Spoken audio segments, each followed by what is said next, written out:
All right, hitting go live. There we go.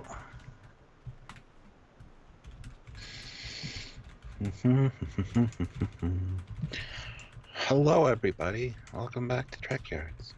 Hello. Hope you all are well. Hope you're well too, Stuart, you know? I'm okay. Just kind of concerned about my internet being an issue again. Something we have very little power over. / no power over. We're just kind of here. But can you hear us both? No power ever? Well, we've got emergency generators, but they only kick in when we're some sort of... Well, I can hear us both. Yeah, but that's... Oh, you mean on the live stream, or, you know, with our personal Skype call, you know? Because you have personal time here, you know? On both, actually. So that's good. Good. Hello from Germany. / Wait. No, that's what you said. Hello. Hello, Germany. To Germany. Yes, thank you. Yes.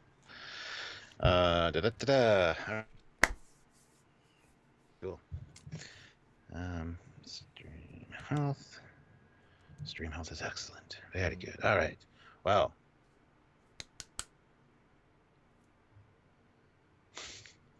You keep freezing on my end. Hopefully you can hear me okay.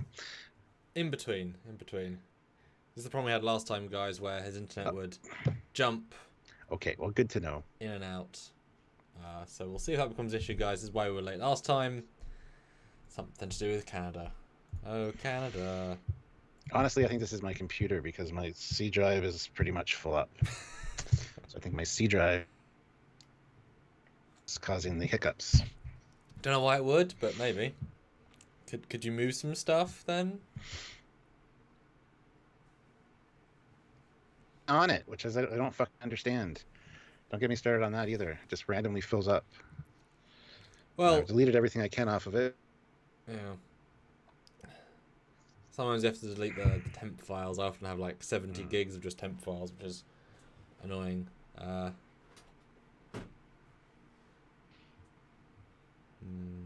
I've tried all that. The only thing I can think of is hidden files, but yeah. That's definitely a weird one.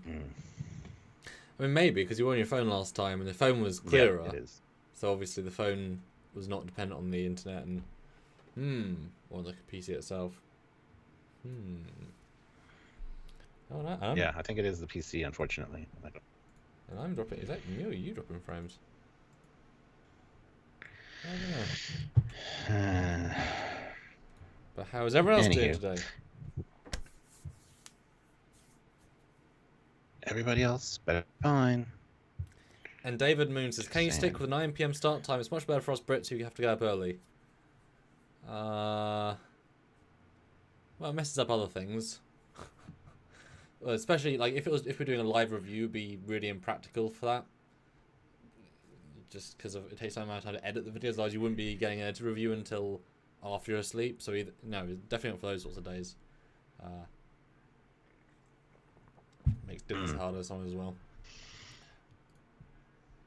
It would be a lot easier for me to go an hour earlier, but we've settled on what we've got settled on, so it's cool. There's a reason why it works, because it barely works. It's back to winter, General? Oh no, but we're out of winter surely. But I can start sharing and you can start talking to the people. Well, it's nice here. I am talking to the people. I don't know if they can hear me, though. Anyway, yeah. So, welcome back, guys. We're going to be talking about some I almost said Lower Decks. Goddamn it. Stranger World stuff today. He's going to share, and you guys are going to hopefully super chat, because super chatting is a great way to support the channel. As you see, Eugene's thrown in one there, which is awesome. Read that in just a second. But yeah, hopefully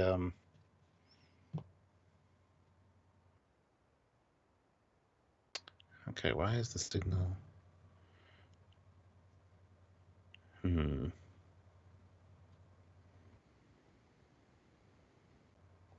Anyways, super chat's a great way to support the channel, help us out. Joining the channel is a great way as well, or heading on over to Patreon/Trekyards where you can help us on as well. Also a fun way to do it. So if you want to consider doing that, that would be awesome. We would really appreciate it. I know that for sure. So if you can, please.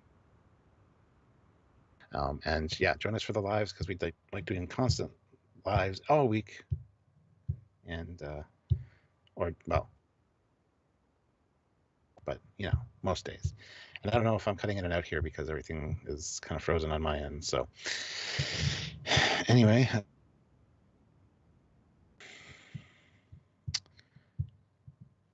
yeah. So yeah, we're going to be talking about Strange New Worlds news, everything we kind of know about the show so far, which honestly probably isn't too much. So hopefully this is a good discussion. And yeah. Okay. Am I frozen on the screen? I don't know if Samuel can hear me or not, or if you guys can. But hopefully you can. Hopefully he'll be back soon from sharing, and we can get this kind of all sorted out, because that would be awesome. Just let me know in the chat if you can hear me okay, or if not, or whatever. We can't hear you, says Matt. No, we can hear. Coming in 5x5, that's awesome. I don't know why. I'm jittering on my Skype call and on the little preview window for the live as well, so I'm not sure. Now I said frozen. We hear you, but your face is frozen. Hello, hello. No video, only audio, but we hear you over here. Hello. Video was frozen, but they could hear me just fine. Okay. Exactly the same as the other day. So you better swap to your phone, because this is not showable. Swap to the phone, Stuart. It's the only way.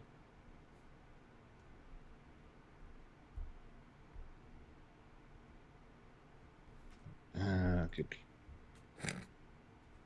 Maybe just go do the phone thing again. Maybe that's the solution. All right. Bye. Bye. See, this is why we were 15 minutes late last time, because that was the problem from exact same problem. But we're like, no, we'll try a different solution. Came up with that, and this time it was fine for the pre-show few minutes, and then it started going bad. So yeah, hey, what do you want? Weird internet, weird problem. Thank goodness Stuart has a good phone. Thanks, Clay. But yeah, we got a new video, didn't we? Strange New Worlds casting and good old Trek movie having all the great information.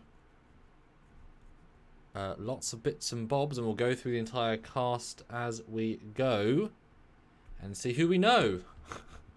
So I don't necessarily know them all. Max Headroomish. Arrowverse shows has he? I don't know. Maybe. Yes, click like while we wait for Stuart to get his phone set up. Yeah, thanks SG T Montgomery. Me too.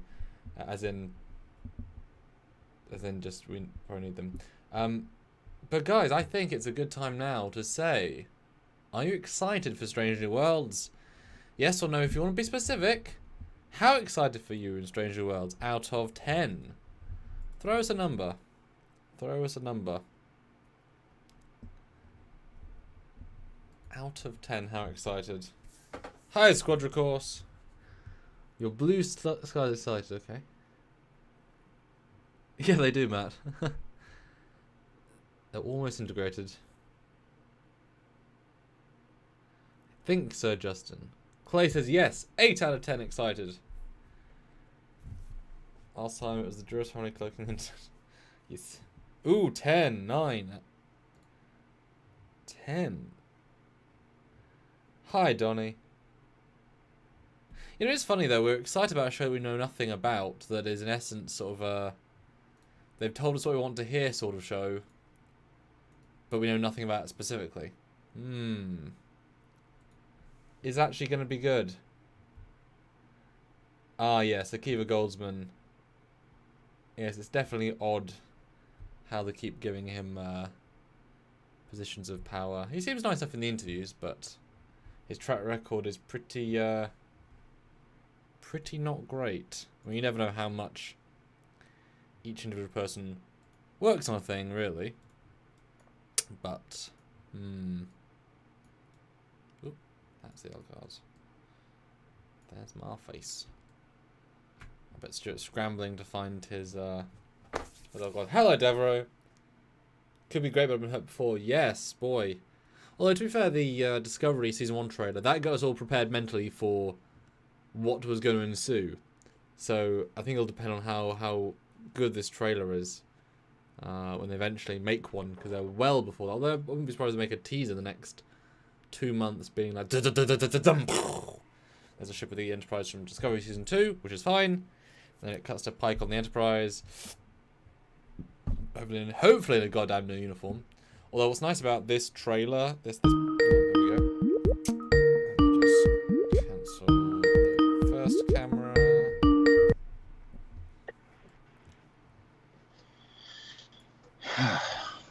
There we go. Was totally not set up for that.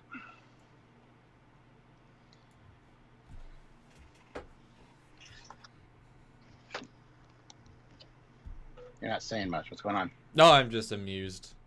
Amused by I'm not. I know. I'm in a bad fucking mood because of it, and it's pissing me off.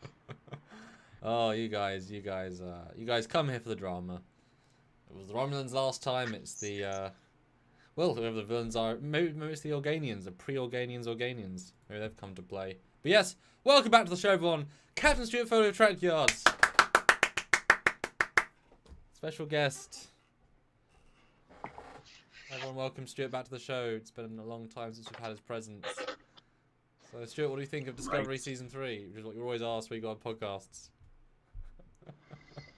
And I'm like, I've heard your answers so many times.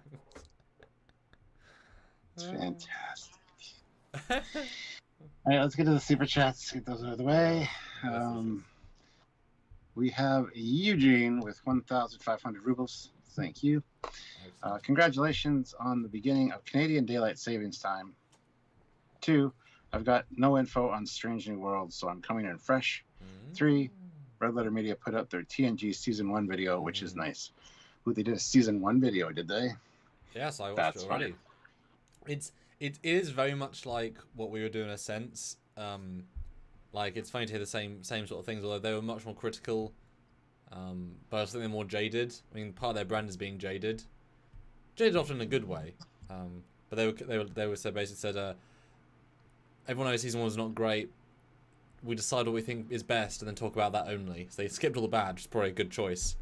But a few good observations, as they always do. I find they're a little too jaded, though. It's like they're not even really fans. Well, I mean, it depends. They're overcritical.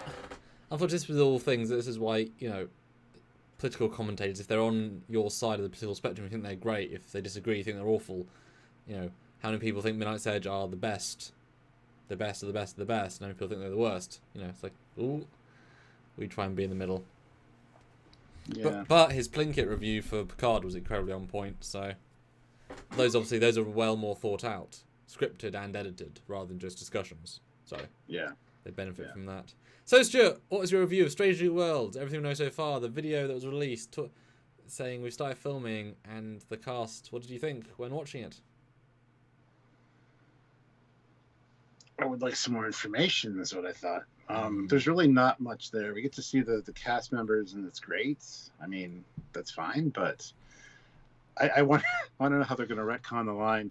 I've never been used to having women on the bridge when everybody they hired essentially is a woman. Well, this is after Cage, so it's fine. It's true.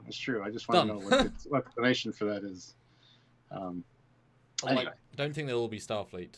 I get that vibe. I don't know. Oh, really? Maybe. What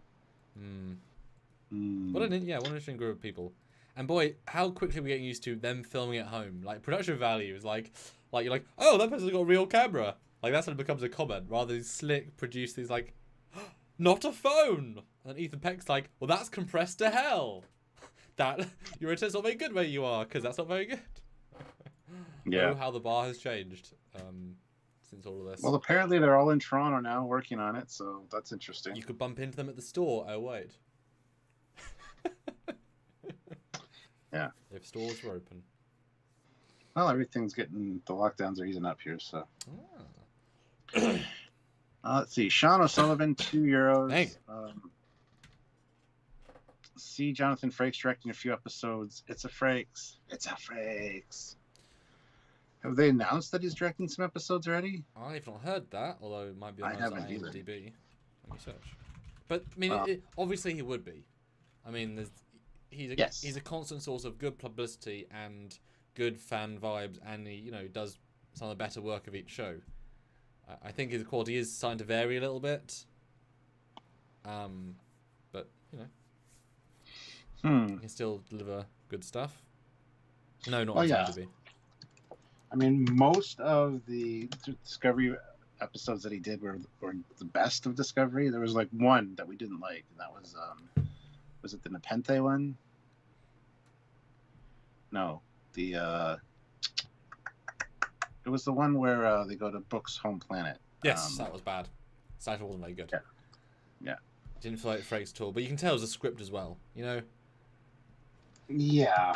I think sometimes they pick him stuff that fits with his wheelhouse, and he does them even better. But then if you're given a lesser script, as we found with actors, give them a lesser script, they can only do so much with it. You give a really bad actor a really good script, they can do so much with it as well. But you need both. True, but yeah, usually his were the standout ones. That one just was not. It was a little bit of a disappointment. So very strange, very very strange. What's interesting about this video though is that unlike most of the other stuff, this is how they look when filming. These are their haircuts. This is their look, unless they're wearing wigs, obviously. So that is how Anson looks.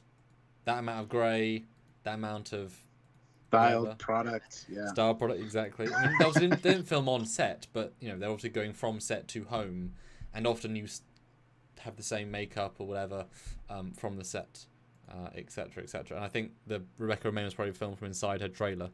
Was the vibe I got. That's why it was so different. Yeah. Is the captain going to sneak on the set and give us some inside scoops? No. I'll fly a drone over it, though. I don't know. No. Send a dot. Hey, dot. Oh, wrong kind of dot. Wrong kind of dot, yeah. Let's see here. BJ Turon throws in $2. Thank you. With no comment, but thank you. And then another $2. Hello.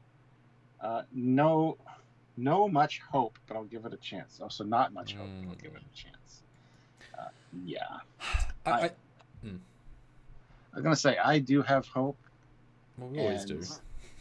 Well, that's the thing. Cautiously optimistic. That's our thing. Although, all of these shows have now had a forced year of delay. Picard was actual full 10 months. Discovery, not as much. And this show was rushed in, but then they had to put the brakes on.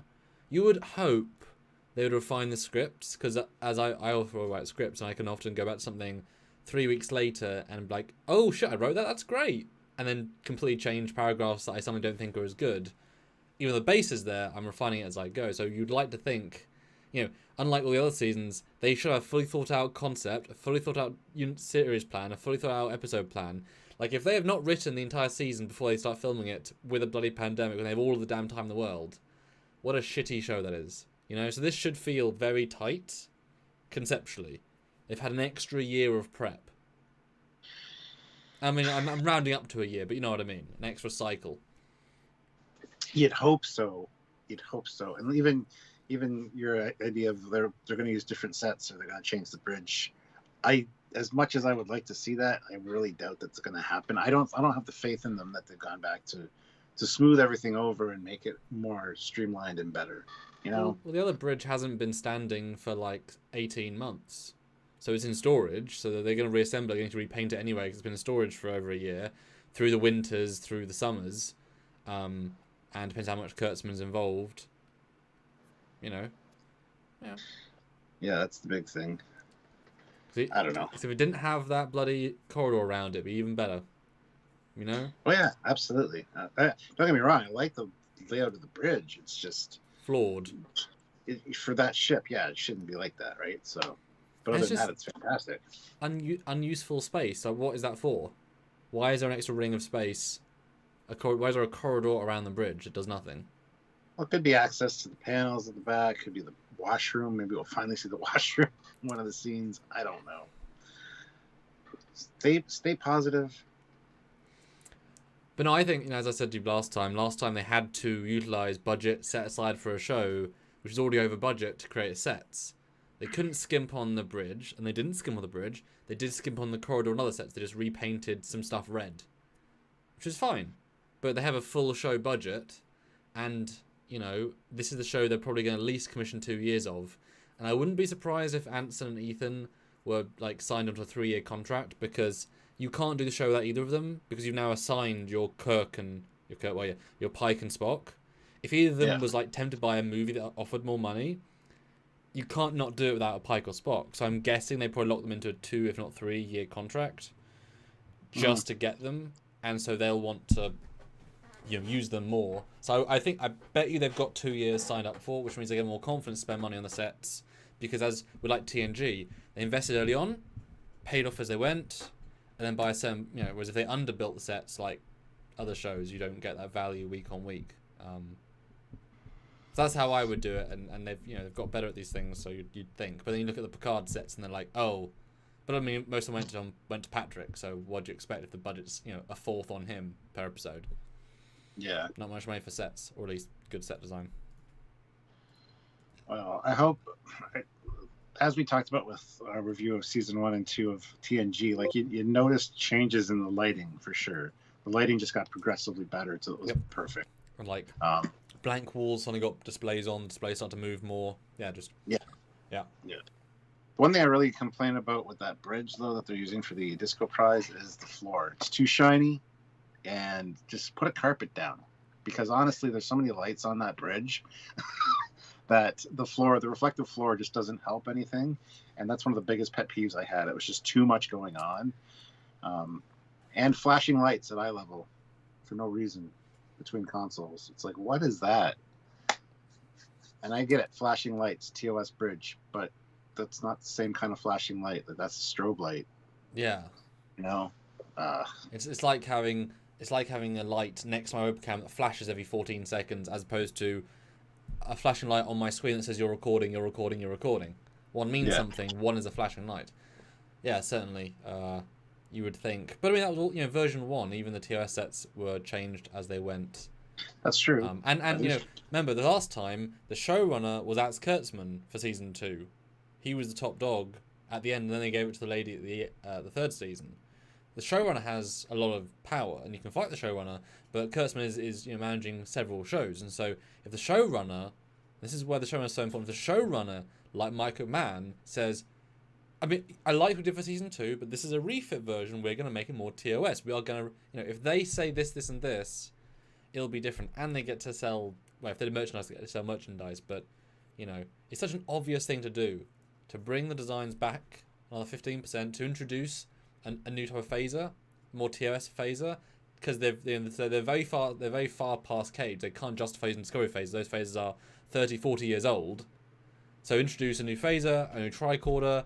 Do the thing that Brian Fuller should have done, and imagine the goodwill you're gonna have if the first trailer starts with Pike beaming in with a slightly crisper uniform, TOS looking transporter room updated, walks through a corridor that looks very close but more detailed, gives away the phaser and tricorder, they're very close but more modernized, walks onto the bridge, it's different but the same, ends on a shot with the ship warping out, almost the same, different paint job. We're like, well, that was modernized TOS. Universal acclaim.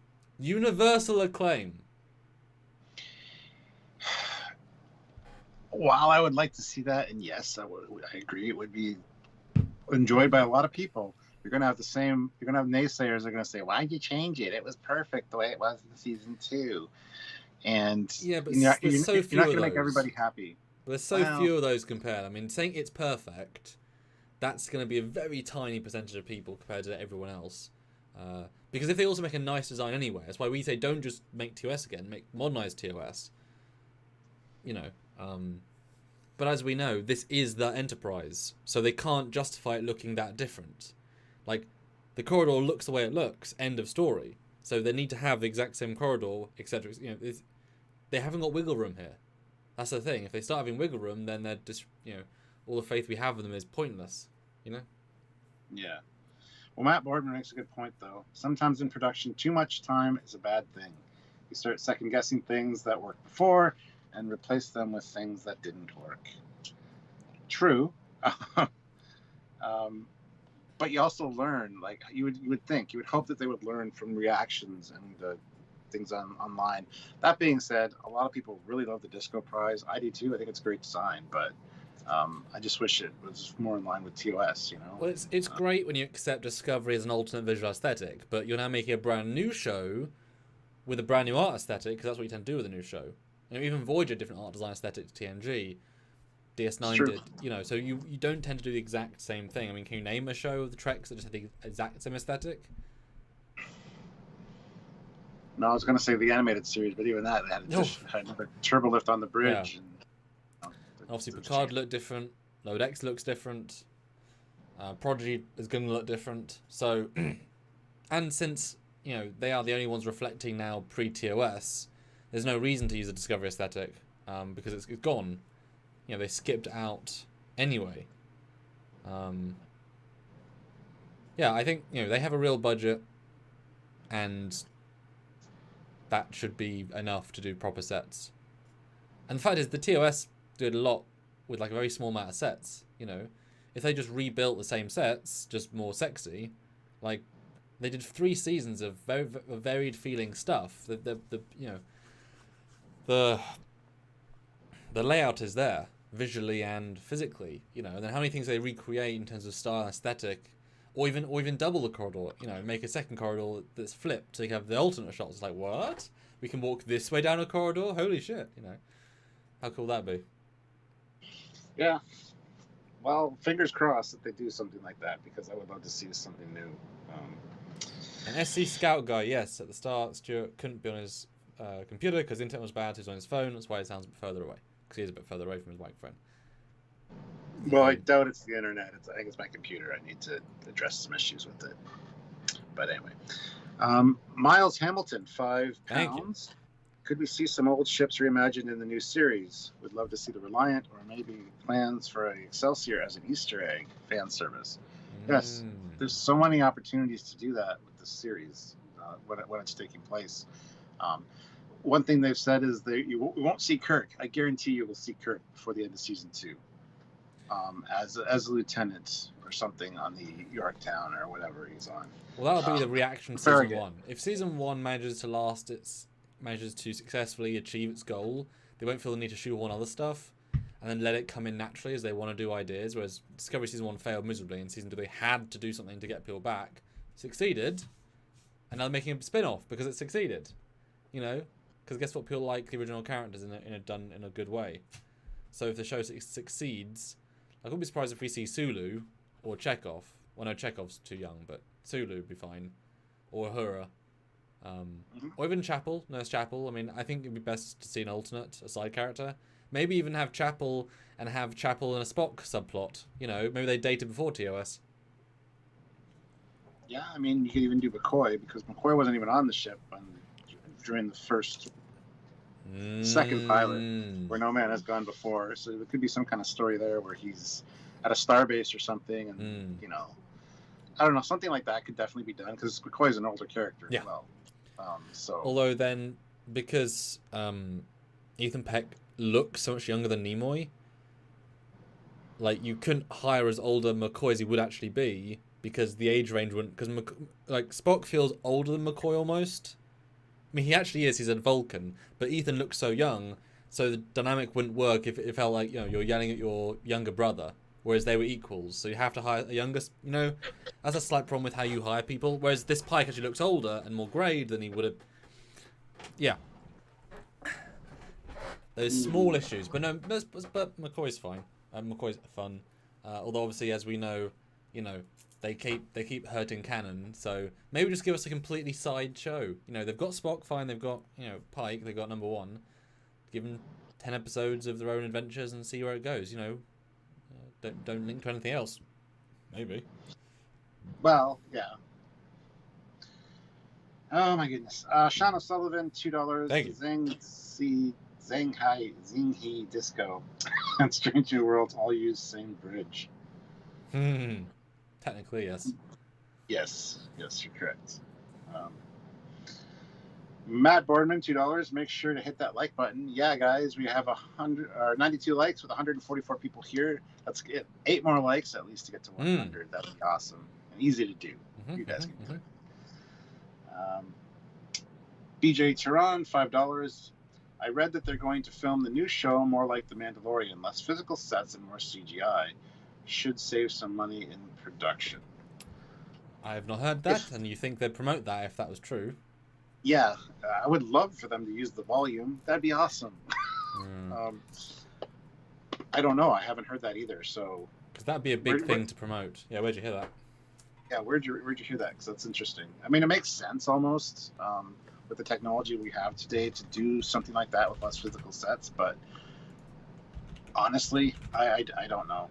I don't know. The volume is what makes The Mandalorian successful, and it's located not in Toronto. So I don't know if they're gonna.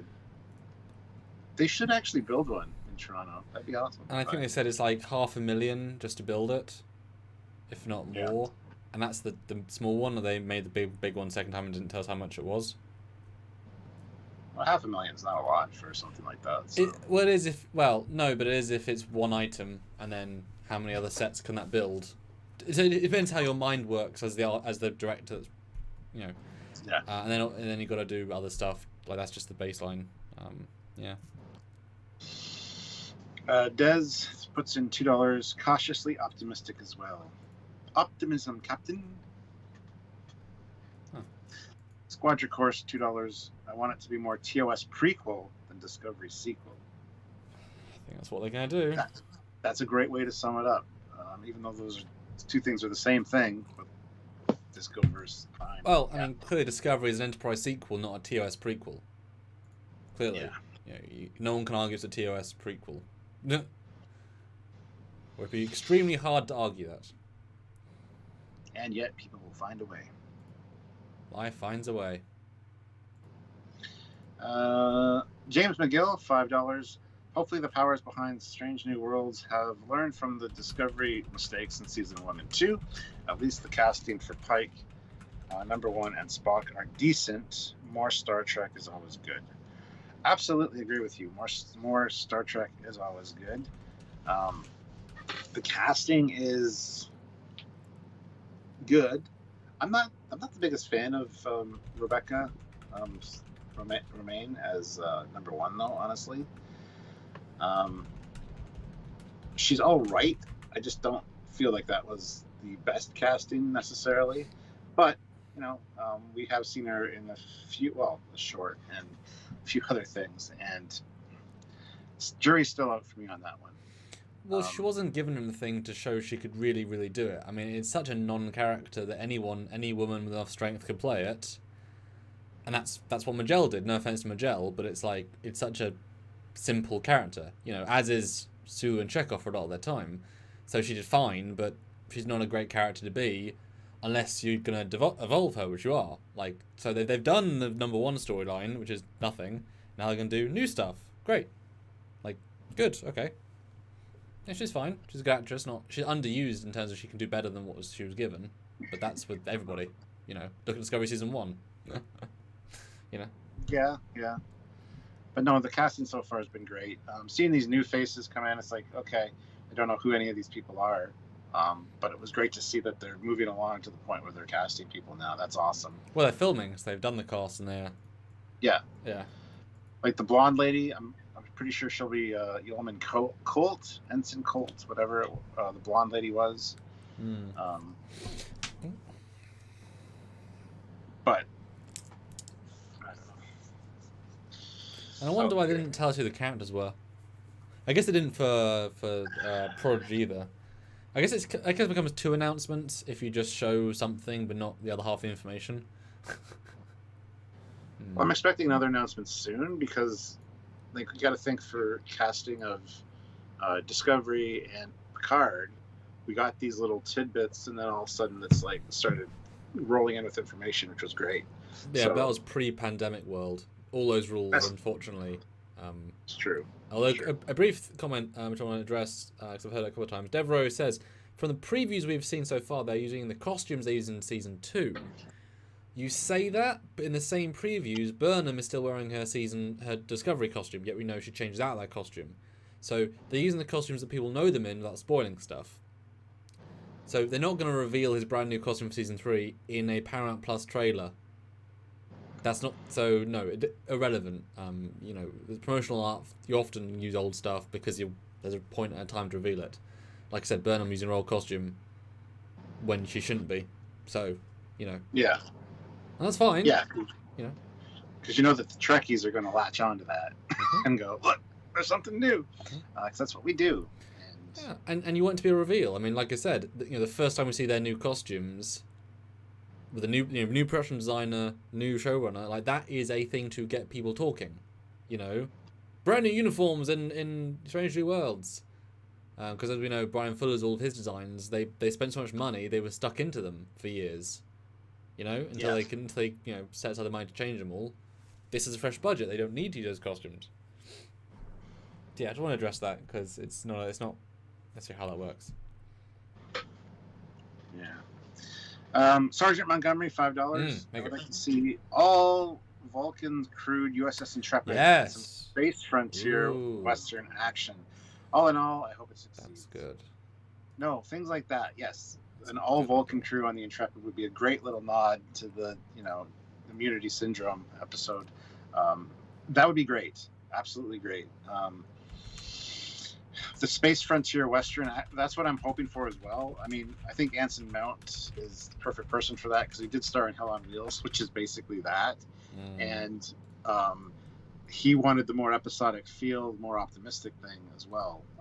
So hopefully it's set up very much like the TOS formula, which I think would be fine. I mean, that's what we want to see.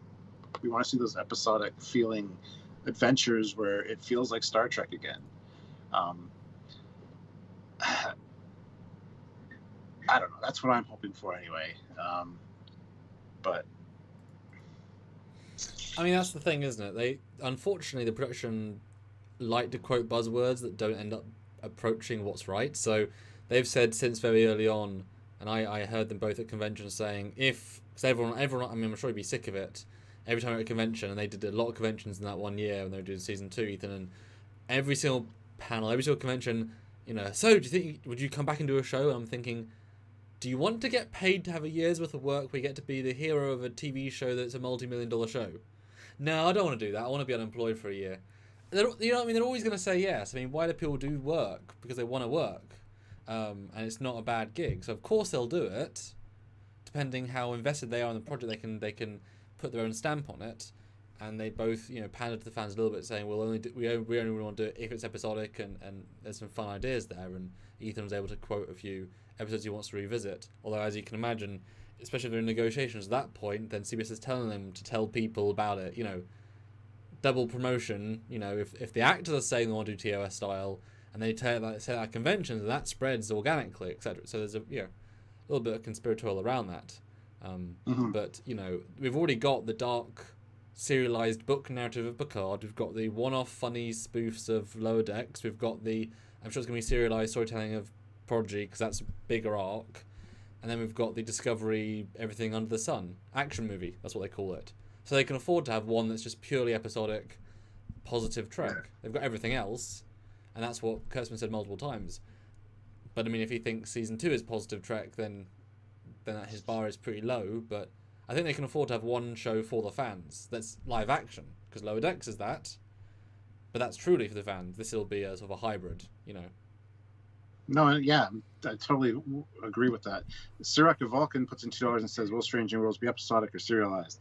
We are hoping for the episodic feel, as we just talked about. And I think that's actually a good way to look at it, is the fact that there are other varieties of Star Trek shows on at the moment. So yes, to compartmentalize them and kind of give them their own feel, each one, is the best way to do it.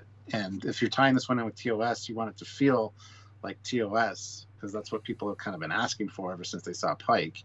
Well, they were asking for that before that, but that's what you should do, is make it feel very, very similar to that TOS vibe. And yeah, I think that's great. I don't know if that necessarily is the mindset that they would go with though in today's world, because we know that TV shows have gone to like 10 episodes only kind of thing. That's horrifying to me. Stop. Please do more. Jesus Christ. No, I know.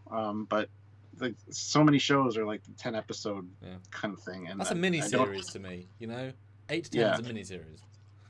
Yeah. Which in serialized storytelling works fine, because it's basically 1 or 2 stories within that 10 episode arc, which is fine. It's 3 long movies, yeah. One of the reasons that we love Star Trek is because we get to know the characters. We get to know the characters because there's 26 episodes a season. You get time with each of them. They have their own episodes dedicated to them. That can't be done in the Discovery format, the serialized format, as well. I mean, it can. Lower Decks. Shockingly Lower Decks. But that's more episodic, though. Again, it is. But only 10. I'm just saying 10 can still work as long as you change the format, Yes, as long as it has an episodic feel. Because the serialized, you're focused too much on the story half the time, which is weird. You got 10 episodes to tell 1 or 2 stories, whereas episodic, you got 1 episode to tell a story and get to know a character. So I don't understand how that structure really works necessarily, that the characters get more time in an episodic feel, but it is what it is, I guess. Anyway. Snoopy McQueen, $5. How will Captain Pike resist all those hot women on the bridge? Cannot wait for the series. Well, he's not really... Well, as far as we know, he's not really a ladies' man like Kirk, so... Wouldn't say at all, really.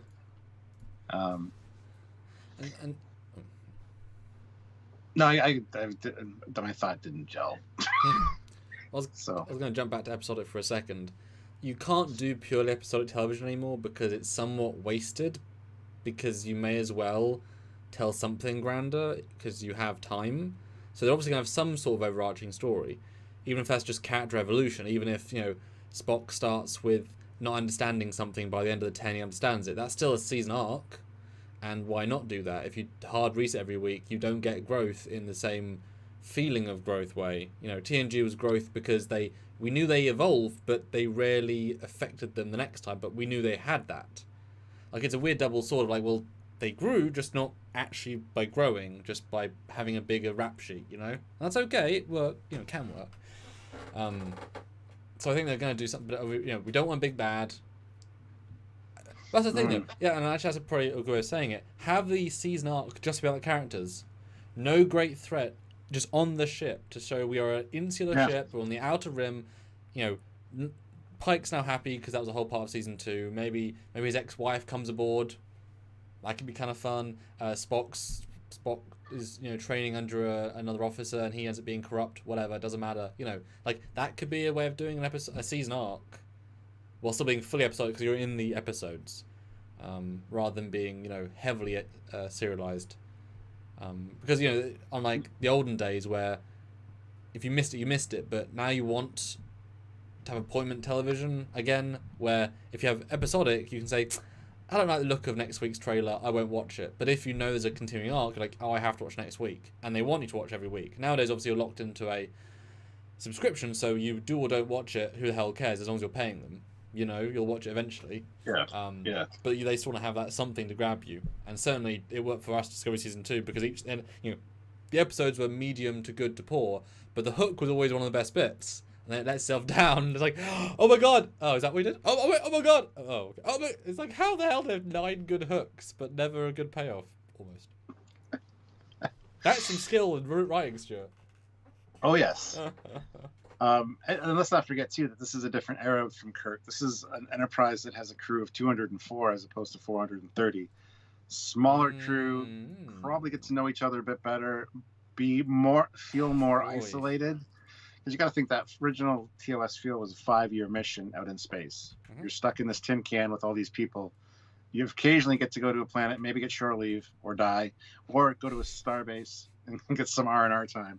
But it's a lot of on the ship stuff, and it should feel like that. It should feel kind of isolated, like you're far from everybody else. Yeah. And if they do that, they can definitely have the interpersonal stories and really getting to have the crew gel with each other. because it's a different era, it's a different time. It's not TNG. It's not. It's a different feel altogether. It's out exploring new stuff. Well, and Discovery was war. Was always war. That was their era. You know, the unsung Klingon war that we never knew about, that never existed previously. Yeah, you know, wouldn't that be great if they start? I mean, I know he just came from a long mission. They barely say it in the story, but no, it would be nice if he starts off saying we commit to another 3-year mission, and then we never go back to Earth. You know, in the season, that would be a nice symbol of we're moving forward. You know, unlike Picard, which spends 3.5 hours on Earth. You know, 3 episodes on Earth. It's like, oh my God, get away from Earth already! Jesus, should have been 2-parter. But then again, do you want them to go Discovery Season 3-esque with including pretty much exclusively races that we know to kind of tie in the universe, or just invent, say they do 10 episodes of 10 aliens of the week, just invent 10 new aliens that will say, well, where were they in TOS TNG, and obviously never mentioned again because this is a prequel? Or would you rather only use ones we already have and then only have the baggage of those? What do you think? Well, considering that the ship is out there exploring and expanding the Federation frontier, they need to be running into new aliens. Unless you mean crew members. No, I mean aliens. Well, but their exploration. I mean, because they can meet a TNG race, they see in TNG that they're far out in. You know, it's relative, isn't it? They can see Andorians, Tellarians, Tholians, Gorn. That's what I mean. Those races / a few TNG. They don't explicitly say we met for the first time in TNG, and so we can meet them in this if you want to. Honestly, yeah, I want a bunch of new ones, but I would like to see Bolians show up. Maybe they discover the Bolians' homeworld. That'd be kind of neat. That'd be very good, actually. You guys are all bald, but you're really good with hair. Sweet. Federation's been looking for barbers. No. It's been looking. That's great. I like that. I mean, 1 or 2 episodes where we see a race that we come to know and love in TNG era would be great. But I still think most of them should be new, something new going on. You know, you can do a nice fine line of both in that regard. Yeah. So, plus we got all the 50 new aliens that JJ introduced, which are now legally able to be used. Yep, just throw one. That'd be fine too. I don't mind that kind of little tie-in as long as it's not like heavy-handed. But yeah, the issue then you've got prequel fatigue, we're in the past, so we can't mess up the future, even though now the Klingons all have cloaks years early, and the Romulans this and this, all this bullshit. So, you know, how far are they going to do that? I mean, I'm sure they're going to fight the Borg at some point. No, wait, not really, but I think it would be smart if they, because like I said, Discovery Season 3 was so good because they used all the existing races. It was very full of existing races, and so it felt super grounded. They didn't have to invent, they've got the universe. But that's the future. You can have everybody. This isn't the future. This is a pre-Kirk, pre-goddamn Kirk, pre the big exploration era, or at least during the big exploration era. Bolians is fun though. That's a nice shout. I like Bolians. Yeah. So I mean, there's a lot of potential there. I don't have a problem with the aliens being, because even in TOS you see a lot of human-like aliens. So I don't mind if they do that again. I mean, they kind of did that in Enterprise a little bit. One of the first episodes of Enterprise, they find this like Western town, and it's like that's so TOS. True. Actually. Close to Earth, kind of. You know, that's fine, whatever. But yeah, let's get away from the war. They want to make it more optimistic. They want to make it less dark. So yeah, do the exploration thing and do it well. At the end of the episode, you're flying away from the planet. Now you're like having a good laugh on the bridge, like, oh, Spock. Oh, that was so funny that you had emotions for half an hour. Never even considered that. Yeah, why aren't they meeting more human aliens? Because there's thousands of human aliens. Yes, there are. That's actually really funny. Yeah. Huh. Yeah. So I don't know. I'd like to see more new aliens for sure, but at the same time, that's one of the things that bothered me about Enterprise was you have this rich tapestry of aliens and things going on in that time period that use them. Don't invent new shit. So I'm kind of on the fence about that. It can go either way for me. But you didn't in Enterprise because it was so far back. You couldn't meet TOS races. You couldn't meet TNG races. You couldn't meet anybody because it was so far back. they could only meet randomers that you never saw again or one-offs. Like, they were so out, that's why it's kind of good. But they couldn't use old people. I mean, you use Tholians, was kind of like, oh, really? Tholians? Okay. They were actually kind of limiting themselves. Apart from the Klingons, obviously. Just because of their closeness to Earth because of the speed. Sure. Yeah. Yeah. And just, so far back. Yeah, you're right. You can't go far. I mean, no one's got a high wall by that point. But shall we talk through these casting announcements then? See what we can glean. If glean is the right word. Well, we have a few more super chats. Oh, yeah. Yep. And I'll talk about the two people in this picture, because obviously I've got those lined up. Okay. Yes, super chat. What do you guys think? Justin Hampton, $5. Thanks. Maybe they have George Kirk show up. I'd love if Jeffrey Combs has a role in any way, to be honest. Yes. Get Jeffrey Combs in. I would love to see him in Discovery, anything Star Trek, anything that he can add to his repertoire of Star Trek characters. Absolutely. But yeah, George Kirk would be fine having in there, actually. Much better than James Kirk, because I don't want them to screw that character up. They told us we weren't going to have Spock. Boom, we had Spock. Hardcore had Spock, Stuart. When I got a show with Spock. It depends how the show goes and whether they feel they need to do that or not. But I can definitely see them seeing. Like I said, I'm predicting to see Kirk within the first 2 seasons. Oh yeah, 2 seasons for sure, or at least a Kirk. I think that'd be a funny way of doing. Next time on Star Trek: Strange New Worlds, Kirk comes to visit, and it's, hey, I'm George Kirk. See, we weren't lying. Or Sam Kirk, James's brother. Yeah. Or Kirk's dad. Kirk's mum.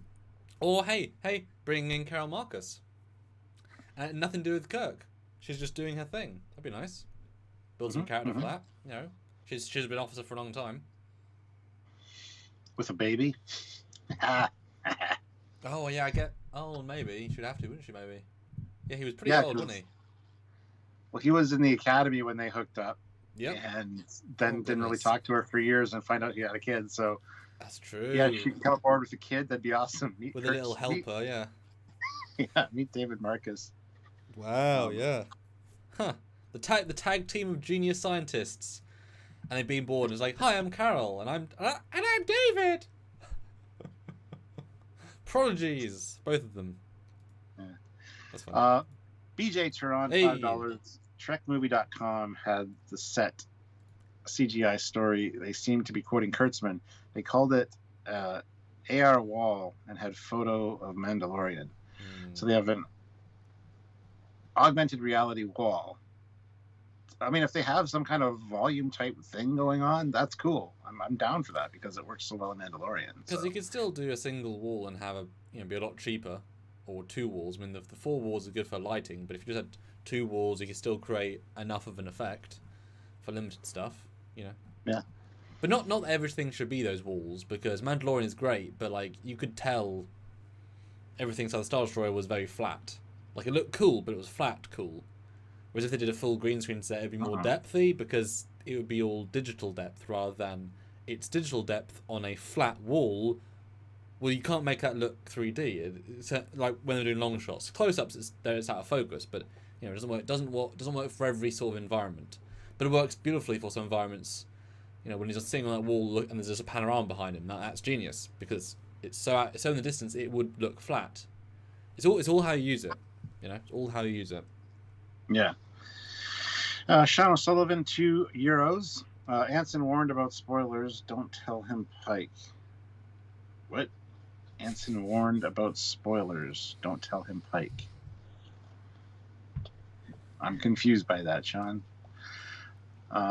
Moving on. Car Shep, $5. Enterprise Disco Strange New Worlds could be in a different timeline as TOS, one probably created by the actions of First Contact. It may help explain all the Flash. Yeah, I mean, that's been theorized for years, that the First Contact events really altered everything, even to the point of being the Kelvin universe. And sure, it's fine. We just need that explanation at some point. Would be great. To show the difference in them, because that would be awesome. So if I can Will they do that? No. So if I can refer to everyone to his Enterprise Prime Timeline, Trekkers Podcast 22, October 16th, 2016, we discussed this exactly. So, yes. Trekyards Podcast 22. We have an extremely good debate in that. Go check it out. I need to watch that again. Dez, though, puts in $2 Canadian. You think they will fix the pylons on the Enterprise? Hopefully. It's a simple thing. Please, yes. It's like 5 things you have to fix, and that's it on the ship. And not even to make it the same as the colony, just to improve the design to be aesthetically closer to. Yes. So hopefully. Yeah. All right, let's talk about these casting things. Yes. So I've got the picture up with all of them, which is helpful. So on the left is Babs, with a very interesting surname, but I can't pronounce.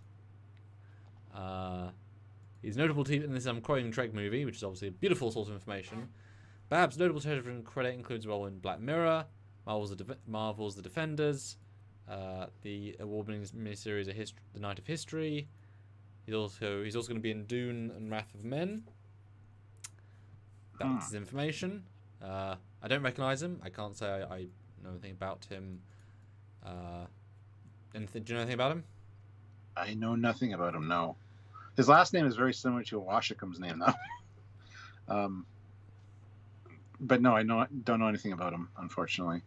He was also in, there's video games, lots of people, but he's in Law and Order and 2 different Law and Orders, but that doesn't know so much. There's thousands of actors in those. He's a Nigerian actor, so probably have some sort of accent, but it does add some more. Because obviously, in TOS we had, the Scottish, the Korean, I guess, the Russian. If you have the Swahili, hoorah. So yeah, I shouldn't necessarily have an accent, but for sure, so Nigerian accent would certainly be an accent on the bridge, or and it'd be interesting to have like a gender swap, Uhura, black male Nigerian communications, or any of the 3, just kind of swap them out would be kind of fun. Can't find his age though, but it's not a big deal. But he's certainly got a look, and if you imagine he's going full beard, that implies not Starfleet, unless he's not yet filmed as bits. But that's quite a big beard for Starfleet. That's very non-regulation to me. Yeah. I would trim it down at least. Yeah, that's an interesting point actually. Because these being Starfleet or not, there's no evidence for any of them, but there's also no evidence. But the hairstyles will tell you something. Unless he hasn't filmed yet. Because Anson and Ethan are clean shaven. That's and Anson did some press a while ago where he had a stubble, etc. So I'm guessing he may be another variant, some other role, or even a civilian scientist person. Because these people could be a 1-off or a 2-off or a regular. Because remember we did get the announcement of the guy in Discovery Season 1, that guy that got killed straight away, and then he went to Vegas to do the promotion tour. He's talking about being in the show, and it's like, mate, you're in 4 scenes, then you come back in the mirror for 2 scenes and you die. That's why he's there, because he died. Same with Culber, that's why he was there. And so they could be in 1 episode just casting. That's kind of the caveat here. Well, he's also got a 3rd-degree black belt in Brazilian Jiu-Jitsu. So, bit of that could come in handy for sure. The second, we're going in order of the graphics here. So the first, there's 4 ladies. There you go, 4 ladies in a row. So the next lady, or the first lady, is going to be Christina Chong, who is currently in the Tom and Jerry's cartoon, or the live action, but in Black Mirror, Doctor Who, which is miniseries 24, Halo Nightfall. Because I do recognise her. I actually recognise her. I don't know if you do or not. What's she in Doctor Who? I don't.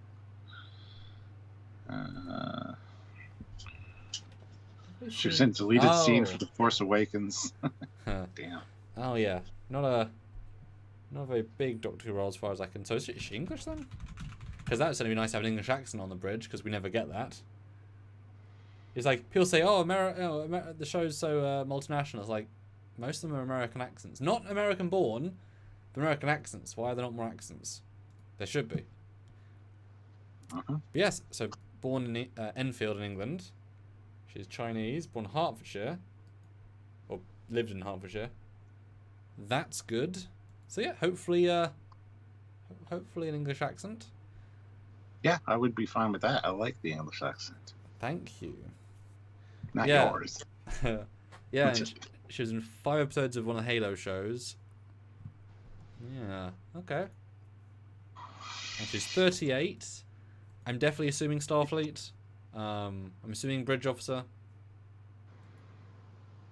Yes, yeah, I'm thinking most of these would probably be the main cast. So bridge officers. But could be wrong. I feel like she looked quite good in the uniform, kind of has that classic build. Mm-hmm. Well, I wonder if they'll try and do 60s style hair at any point, if they just kind of abandon that appropriate era-ness. That's interesting. I would like to see something like that. I'm not even sure the uniforms are going to be representative of what it should be, because the mini skirt thing, you know, that might be taboo these days. I don't know. Discovery one had one, so she was in a mini skirt when she been to the Enterprise. Well, I think it was a skirt, not a mini skirt, but it served the same purpose. Yeah. So yeah, no, I'm fine with that, but it's be interesting to see how that plays out for sure. So the next lady is interesting. She's on a green screen, which I thought was interesting. That takes quite a lot to have, and that's a pretty good. That's like a painted green screen. It's like part of her wall. Melissa Navira was in Dietland, in Showtime's Billions and Homeland, and off Broadway recently. Do you recognise her? Or do you recognise any of the new people? Oh wait, no, that wasn't her. Hold on.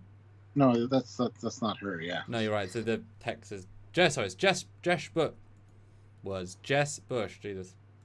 Is that not? Yes, she looks funny. Her Australian. Yeah. The first picture I saw of her looked so much like Tasha Yar, like a recast, TNG version of Tasha Yar. And yeah, this is the person I think might be like Yeoman Holt. I think wait a minute, maybe I'm thinking the wrong thing. She was in Where No Man Has Gone Before, so that would be different. No, never mind.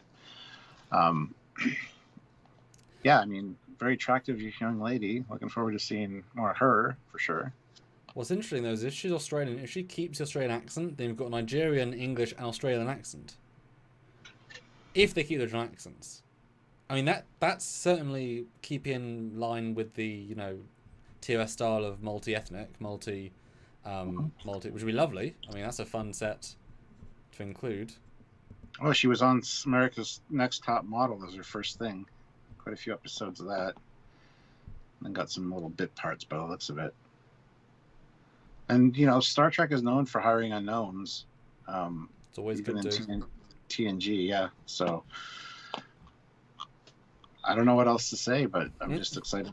I hope she keeps the Australian accent, because, again, that's a great accent. And hopefully stays blonde as well. Yes. But if they're filming right now, it's likely how they're going to look. Yeah. Okay. Next lady. I mean, if you've got information, you can read out who this one is. Let's see. Is it Celia Rose Gooding? Yes. No profile picture on IMDb, though.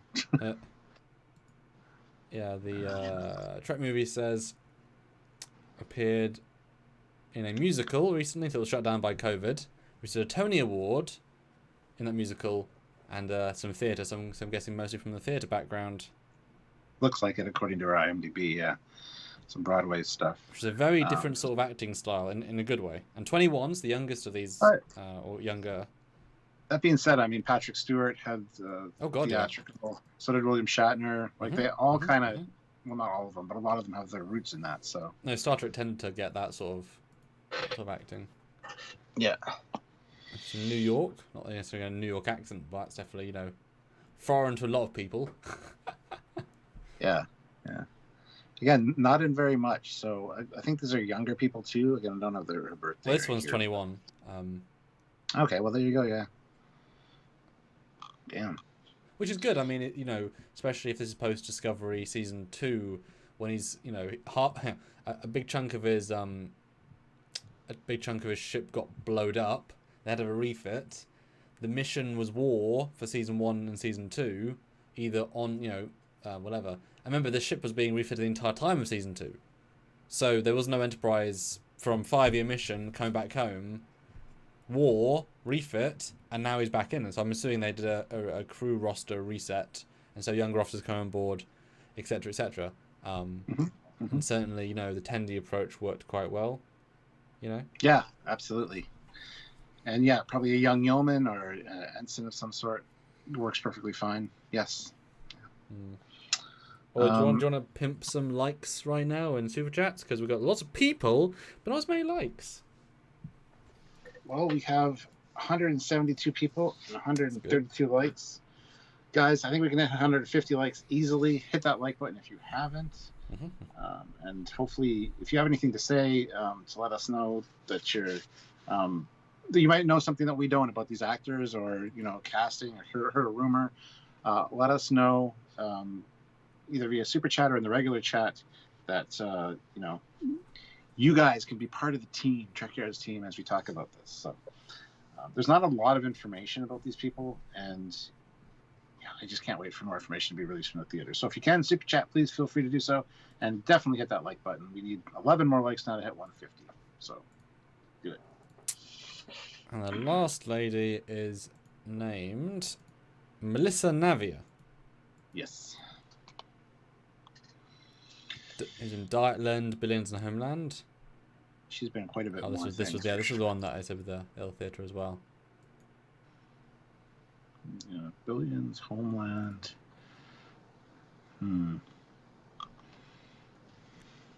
She's got a unique look as well. She reminds me of one lady from Aliens.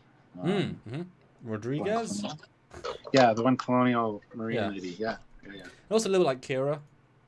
You know, short hair, but suits her. You know, Kira's always short hair. Yeah. Definitely all reasonably distinct looks, and let's be fair, all different ethnicities and vibes, and relatively different ages, give or take. Pretty broad, you know. It's still frustrating, no character names or whatnot. But yeah. I was hoping they would release character names before we did this live, because I just want more to talk about. You know, Mario said I thought the first guy was going to be Dr. Mabenga. I think that's how you pronounce it. Yes, he made a few appearances in TOS. So although he was thinner and younger feeling, I feel like this guy feels older, and I don't think he'd want to have a full beard and be a doctor on the Enterprise. I'd be like, nah, I just don't want to get stray hairs in my wounds. I guess what wounds? You're laser scalpels. It's the future, man. It's fine. Yeah, see, we got to set up, because we got to think of the positions they need. They're going to need a chief engineer, a chief medical officer. So are these guys bridge staff, or are these like the department heads of the ship? That's the other interesting thing that we just don't have a clue about right now.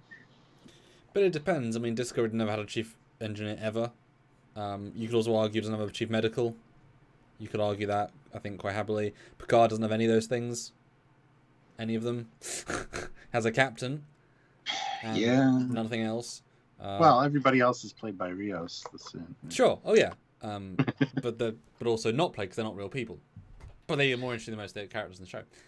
And then Lower Decks it does, but they're all secondary. That's the point. I don't know. Are they gonna come out swinging, kind of like Orville? You know, where you learned about all of them in the first episode and then move straight into, here's the ensemble crew. I certainly hope so.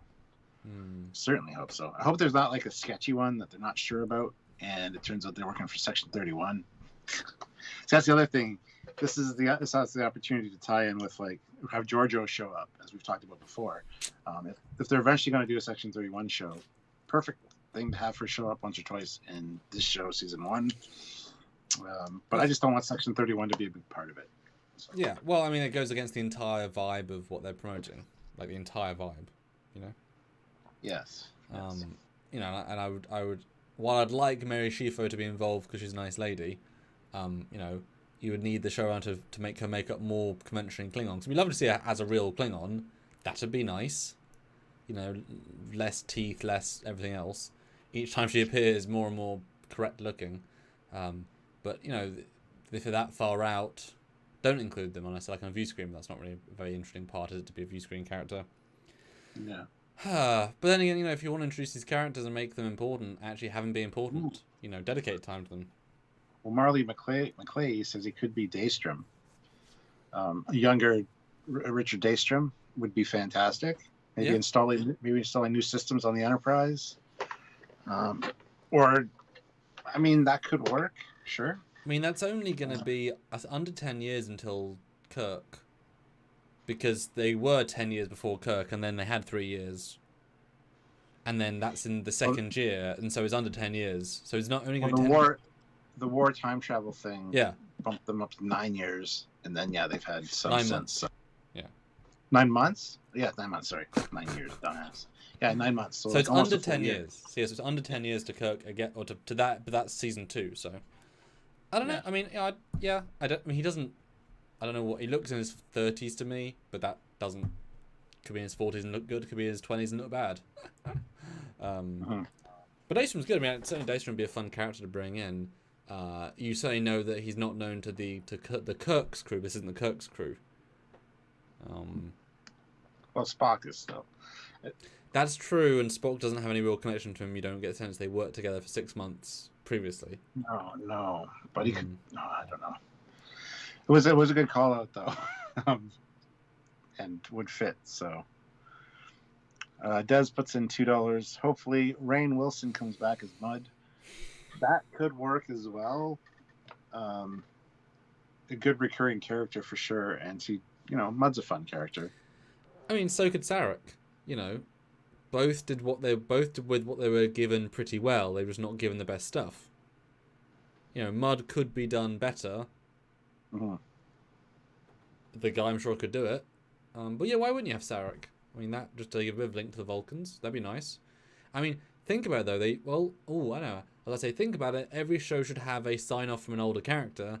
But since 2 of the older characters from the last show are going to be the heroes of this show, is that sort of done with already? Like, do you need another sign-off character? I would have said it'd be Admiral Cornwall, but she got blowed up. She did. Otherwise, that'd be a great sign-off character to say, hey, welcome. She did real good.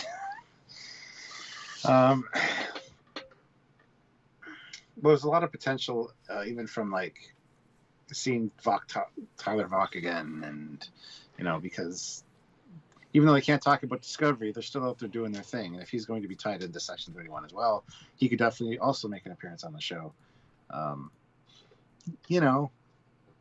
L'Rell, I don't know if I want to see more of that necessarily. Well, I think it's easier to have L'Rell than it is to have Tyler Vach, because one is Section 31, one is just dealing with any Klingons, you know. It's just Klingon storyline versus Section 31. That if you throw Section 31, it's got to be an important thing. Klingons can be a fun one-off, you know. Yeah. How about seeing T'Pau? Yeah, well, you could T'Pol, older T'Pol would work. I don't necessarily think they're going to do that, but again, it would be fine. I mean, that's the thing. Any character being brought back in the right way is good, but also done poorly. Yeah, that's the problem. Yeah. Dan23, when they say Strange New Worlds is an original series, does that mean it's connected to the original series TOS, or it's a new series altogether? Well, it's got to be connected in some way. Well, it's both. It's a brand new show, but also it's close to the original series. Because that's the entire sell. We're doing TOS again, episodic story, positive stories. Because we have not done that for over 2 decades at this point. Hello? Yes, hello. There we go. Somebody else you could bring in is Captain Robert April, the first captain of the Enterprise. Again, I'd like to see more of these characters. I like that they're fleshing Pike out a little bit. It's kind of sad knowing where his story goes, though. because it's like you know the whole time you're watching the character that, oh yeah, the menagerie happens. At least you're happy at the end of that, but still, your accident, you know. Although now, unfortunately, we've got the thing where he knows he's not going to die until that point, so he can do any situation and know he's not going to die.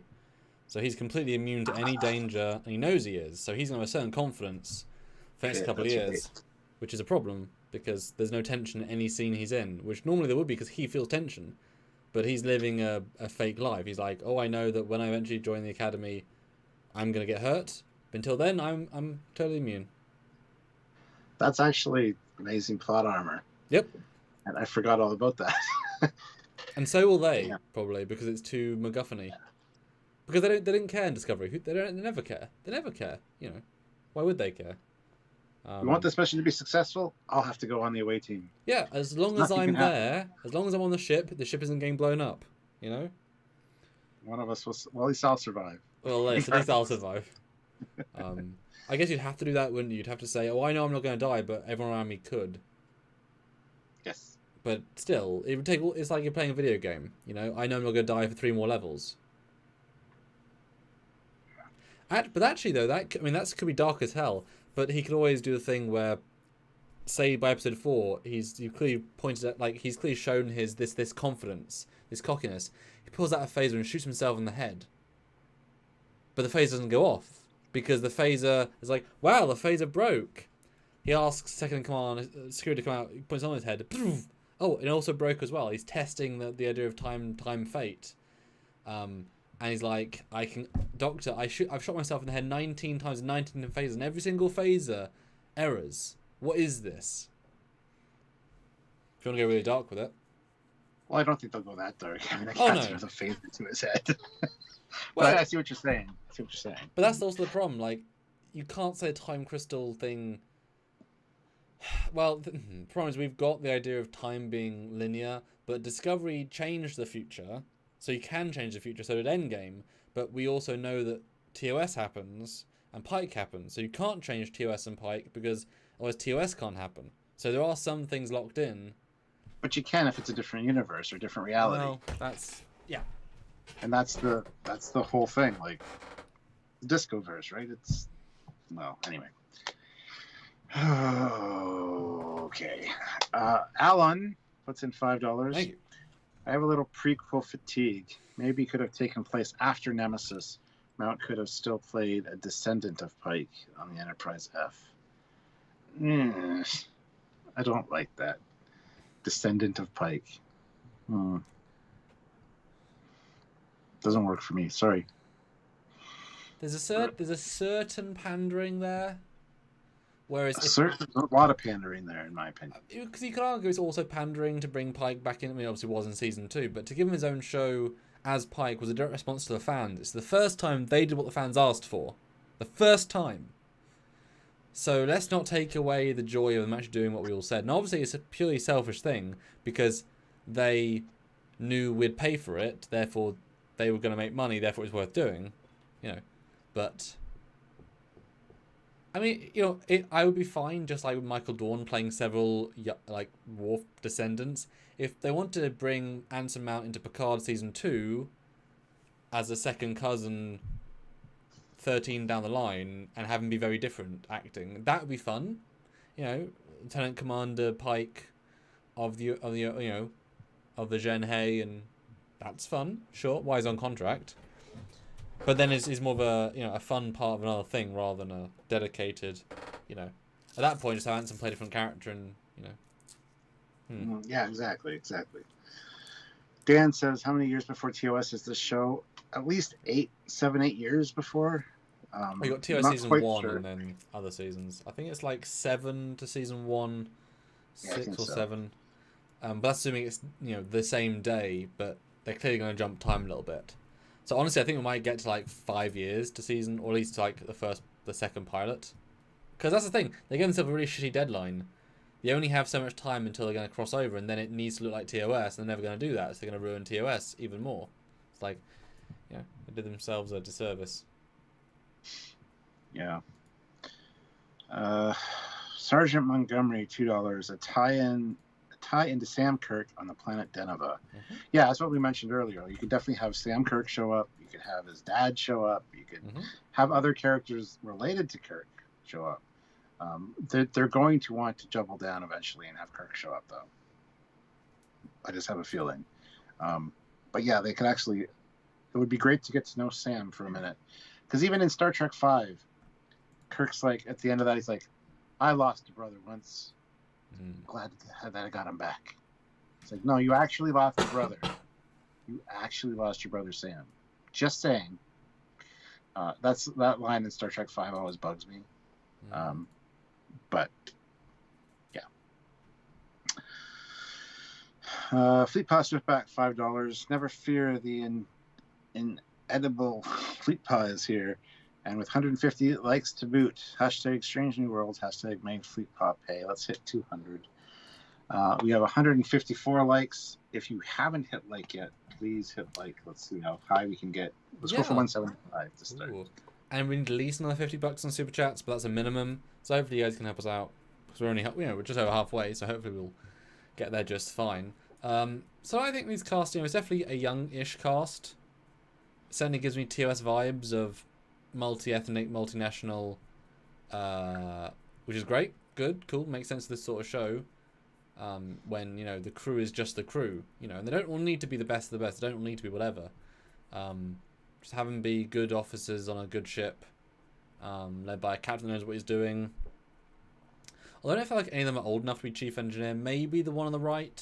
She looks the oldest out of all of them. Although maybe chief engineer with a beard you could justify, because he's busy doing stuff. That's what I was thinking. Absolutely, yeah. He was one that. If I had to pick and say one of these people is the chief engineer, I'd go with him. Bit more rustic, I guess. Yeah. And then you've got, go from Scottish accent to Nigerian accent. I mean, heavy accents all around. Sure, why not? Well, this Joker says, all humans, though, didn't cast any aliens.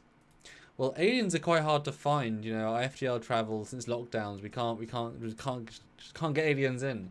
But that's true, though. How many of these people might play Vulcans, Vulcans, Andorians, Tellarites? Who has the best face for makeup? Spock was the first Vulcan in Starfleet. Let's not forget that. Even though eventually there was the Intrepid, which had all Vulcans. Yeah, so there's plenty of Vulcans. It's fine. Yeah, but well, and T'Pol was in Starfleet as well. So just she wasn't a member of Starfleet though. I know, but she was an honorary. I know, but that fucked with canon too. So, anywho, not officially Starfleet. Anyway, BJ Turan, $5.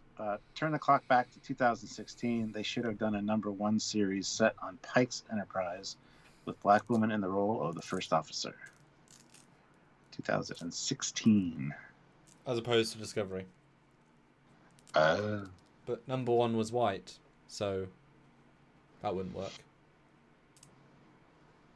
Well, that's the black woman in the role of first officer would still be Burnham. And so #1 takes over Pike's Enterprise, and then her second in command is Burnham. Yeah. But then you'd only have months before Kirk took over. So what would be the point in that? I don't know. I don't know. None. I'm running out of things to say about these guys. There's nothing really more to talk about. Yeah, I can think of. Well, that's why we joked whenever we do the other announcements. It's like, people are not interesting by themselves. There's nothing to glean except ages, ethnicities, abilities, and acting based on previous things. And with Discovery Season 1, a few bits of notable. Oh, they hired this guy. Someone a bit more street cred, etc. And certainly, Jason Isaacs brought his scumminess from Harry Potter into Lorca. So he played the villain, got the villain. Makes sense. You could assert one to the other.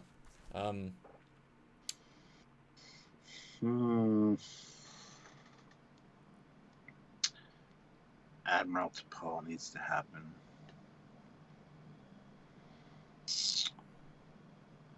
There was a comment I wanted to read here. Where the hell did it go? Admiral T'Pol, yeah. That would certainly work. Admiral Jolene Blaylock, however you pronounce her name. Yeah. Yeah. Sorry, my brain's fried right now. I can't think of anything else to talk about. I apologize, guys. Throw him some super chat questions, Make his brain go. Make him be like Packleds and he will go. You'll make him smart and he will go. Yes. But if I'm assuming that they are going to milk the Strange New Worlds vibe in a good way,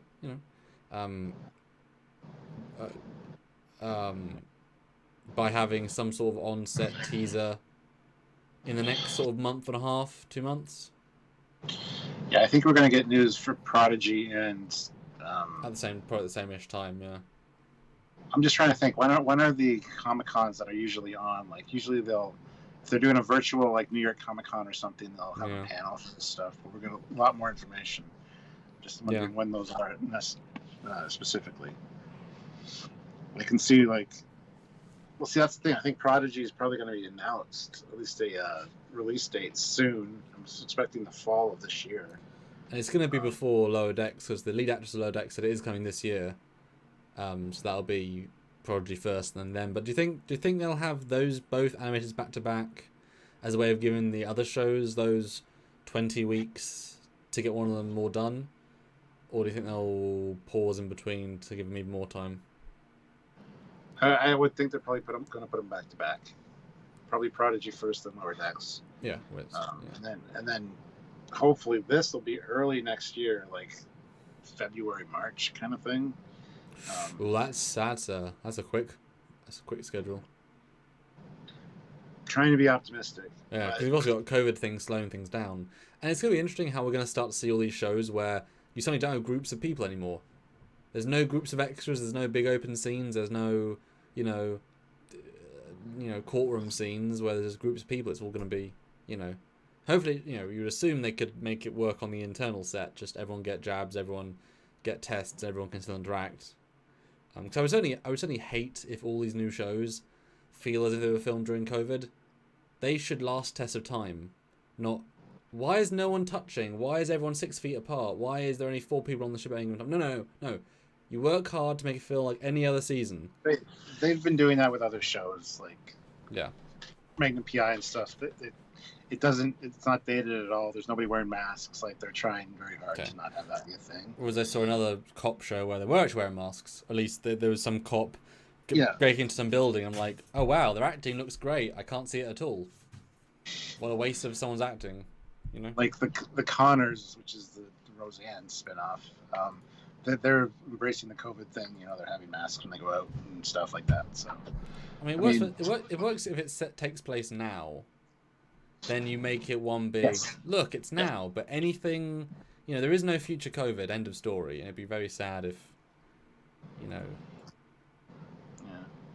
Sergeant Roadkill, 5 pounds. Thank you. I missed most of this. Watching Lower Decks.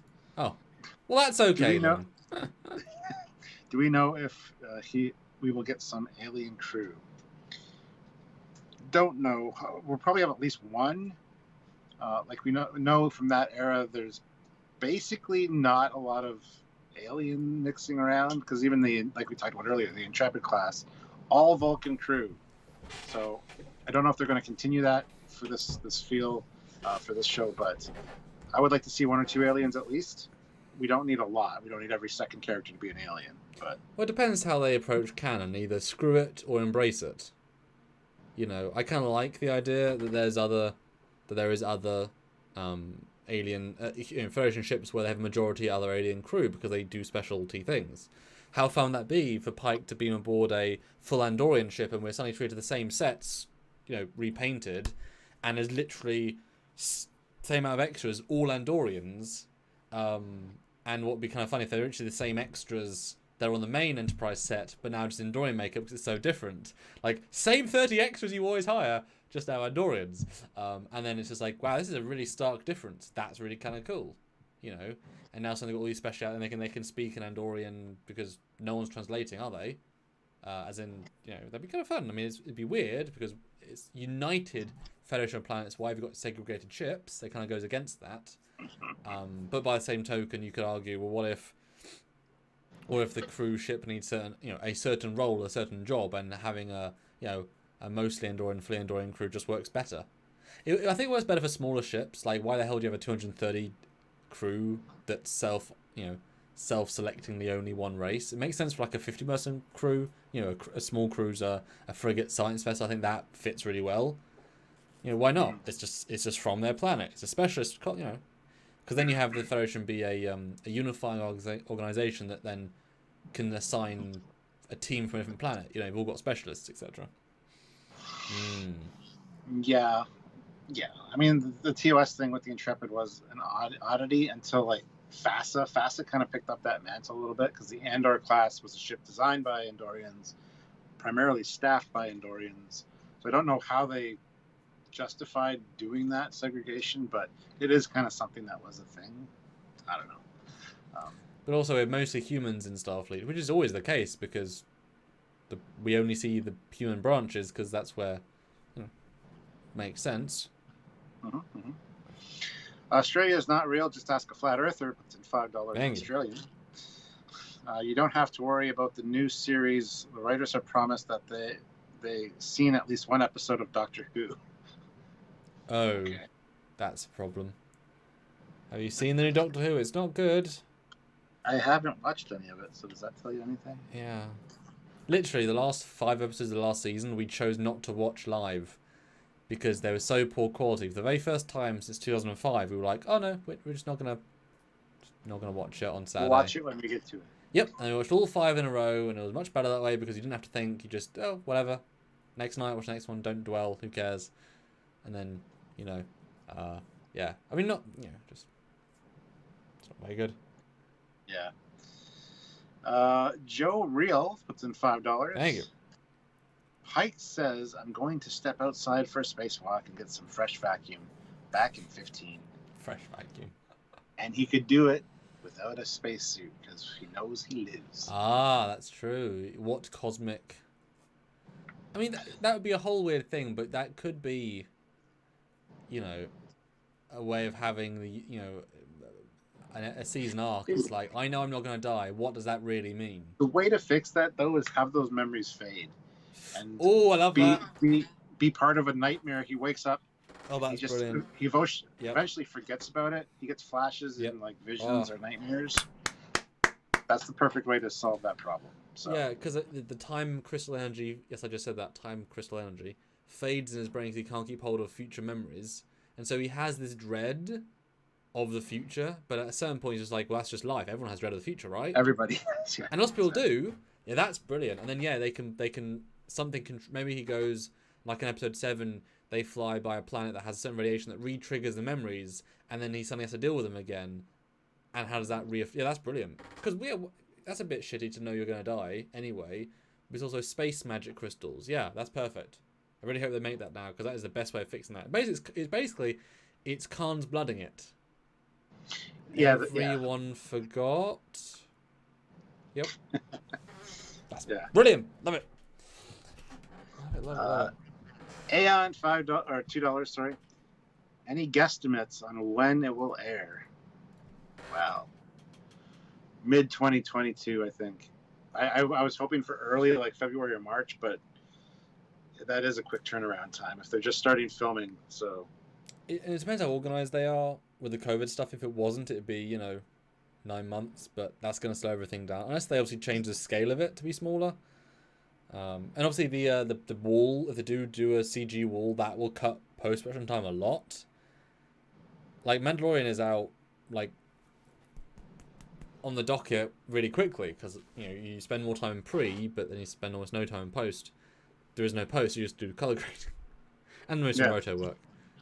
But I would imagine it'd be March 2022 because remember they have to have a slate of shows. It doesn't even matter when it's finished; it's when they have a space for it in their lineup. This isn't like Voyager, DS9, TNG Enterprise, where we have shows. Now we have so many shows, and now they're all filming. Each one is filming. Discovery, Below Decks, filming, whatever you want to call it, filming. Prodigy filming season 2, filming. Picard's filming now, and Stranger Worlds. They're all filming right now, which is brilliant, phenomenal, right? But you got Prodigy first, then Lower Decks, then presumably it's going to be Discovery because that's been filming for 3 months. Then you'll have Picard, unless they rush out Picard first. But I would be surprised if they did that. Unless they decide to push back Discovery for Picard, which is fine. But then Picard has to either be rushed out because sometimes they, we know that Picard season 2 was being filmed, was being edited while they were releasing it. So they might better release Picard after. And it would make sense to release Picard because you don't have 2 seasons of Discovery before Picard comes out. So that would make sense. And if they wait for Lower Decks and Prodigy until, say, May, 10 weeks of that, that's 4 months until they've had 6 months on Picard. So if they start releasing, they'll have had... No, that's still too fine.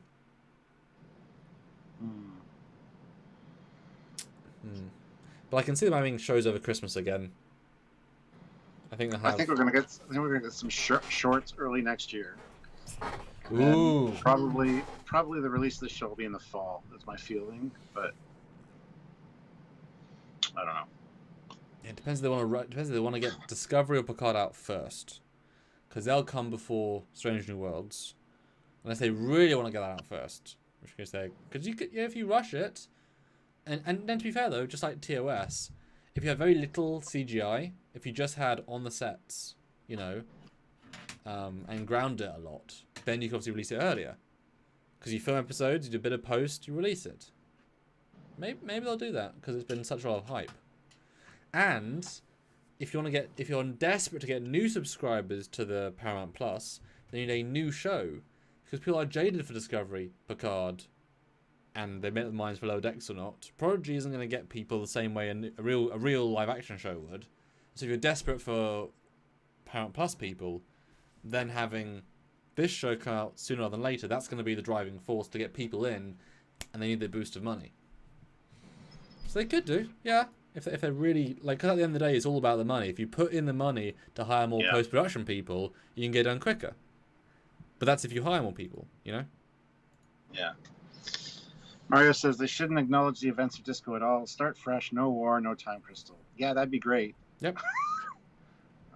Don't mention Burnham. Don't mention... just have it be... Yeah, start fresh. I agree. Yep. I agree. No discussion needed.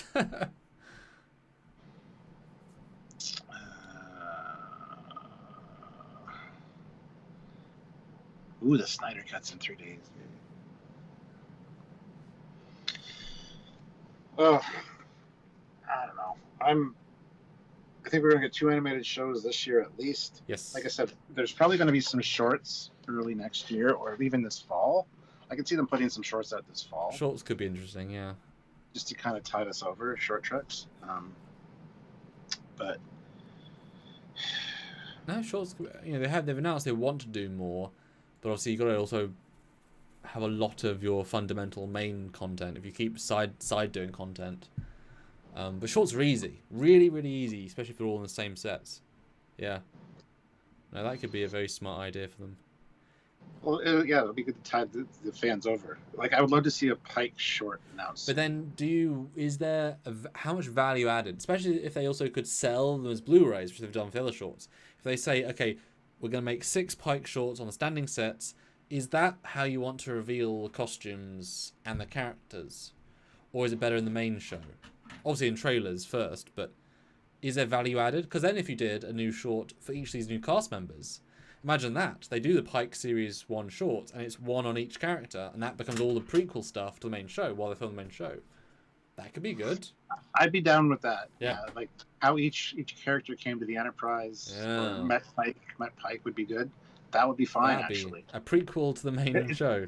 Yeah. It's kind of like the JJ comic books, the countdown books before the movie. Star Trek Strange New Worlds Countdown. Yeah. Yes. And that actually be very clever, actually. Because then they've done all the hard work for the audience, and they can take a long time producing the main show, and they get people excited, and then you would have to subscribe every week, and they can sell Blu-rays. Ooh. Yeah. Although it would mean you end up burning all of the new sets, show them in the shorts. But if it's not about the sets, you don't have to show the sets though. They could be on a star base. It could be on. Then you got to build a star base. Could be on the character's home planet. Could be then you got to go to the location. Their journey to go to the Enterprise. You can't do that 6 times. Like I know you can though. It'd be like convergence of characters. I know all about that. And that's true. If you made that the entire gimmick, series one of New World season 1 shorts is Journey to the Enterprise. That's a subtitle for the shorts. Each character's 5 minutes how they got it. And that's a frame of narrative that could work. Wouldn't it be great to find out, have one character meet Pike, another character meet Spock on a star base, another character get his assignment approved for the Enterprise and be excited, and then we see them all come together. So we see all these shorts separately, and we see them all come together in the first episode of Strange New Worlds they're finally together now, and that's a great way to start the series. I think that would work fine. If it was done properly, it definitely be done. It could be done for sure. That sounds good. That sounds interesting for sure. And they could also even include some of the old Cage characters' way of signing off. Like they bring in one of these as a Doctor, and we meet a recast of the Dr. Bryce, what his name was. Yeah. And that'd be a nice way of actually transitioning, because we've no reason to think he wouldn't be on the Enterprise still. Don't know. And that'd be a nice way of having a very direct canon crossover, and yet passing of his torch. It'd be fun. Yeah, so there's a lot of potential if they want to do something like that. I think that'd be fantastic, actually, because shorts should be easy to film and get out relatively quickly, so you could have them out by this fall, and it would bridge that gap a little bit. I think that's what they did with this short treks just initially. That's why they came out with them, was to kind of give us a tidbit of what to expect, without putting a lot of money in. Saves them money, gets them some publicity and some build up, some hype for the show. I think it's a possibility for sure. They should have spent more time crafting stories, because they obviously rushed them all out, and you can tell they did. Season 2 shorts are definitely more interesting. And if you want to address Star Weaver's comment. Hi guys, every time I try to email you guys, I can't. Please help. What? Just email us at trekyards@hotmail.com, or send me a direct message on Facebook. I don't know why you wouldn't be able to get through. Trekyards@hotmail.com. Try that again. If that doesn't work, reach out to us on the Facebook page. We'll get in touch with you some way. There's a lot of ways to get a hold of us, so. Like right here, you just did. Yeah. It was that easy. That too. Join alive. But guys, we're still $45 away. So I'd love to hear some quick fire. What do you think about these castings? Do you know them at all? If some of them are from theatre backgrounds, that would obviously make that kind of harder. So let us know. And yeah, if we can throw a few fives in, get us last bit of the way. And Stuart, do you want to announce what we're doing at the weekend? Ooh, yes, we're doing a Trekyards. Don't know if it'll be Saturday or Sunday. Probably Saturday. Trekyards retrospective of season 4 of TNG. Because we finally got through all TNG season 4. We don't want to start season 5 until we've done this, retrospective. So we have a few lives this week. We have one today, one Wednesday, and one Friday.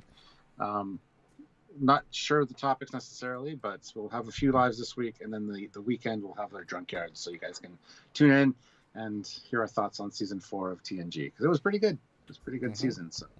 Obviously, there was a slight gap between part 1 and part 2 of the season, to be fair. But the funnest bit is obviously at the end when we're drunk as well, and I get to tell us our scores and what we think is our best, the impartial best and worst, because we have our own personal memories, but. I know we always rescore it based on what we think now, but that tends to be based on our previous knowledge, and how our scores differ from then to now is always really fun. I remember once you gave it 3 points lower. It's like, wow, that's substantial. It happens. Yeah, but that was a standout. Obviously, most of the time it's pretty consistent. Normally it's like the same or one different, which is good. Yeah.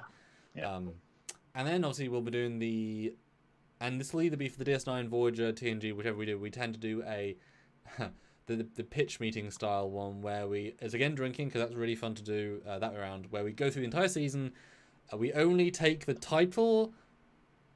I think we'll do the memory alpha picture, because that one of the years I did do a thumbnail, which when I had a little bit more remembering of each of them, which was useful, but it was not most useful. But it tends to be just a memory alpha picture, and then that's all the hint we have, and we have to pitch what we think of the episode. And you guys vote who got it better. Me or Stuart.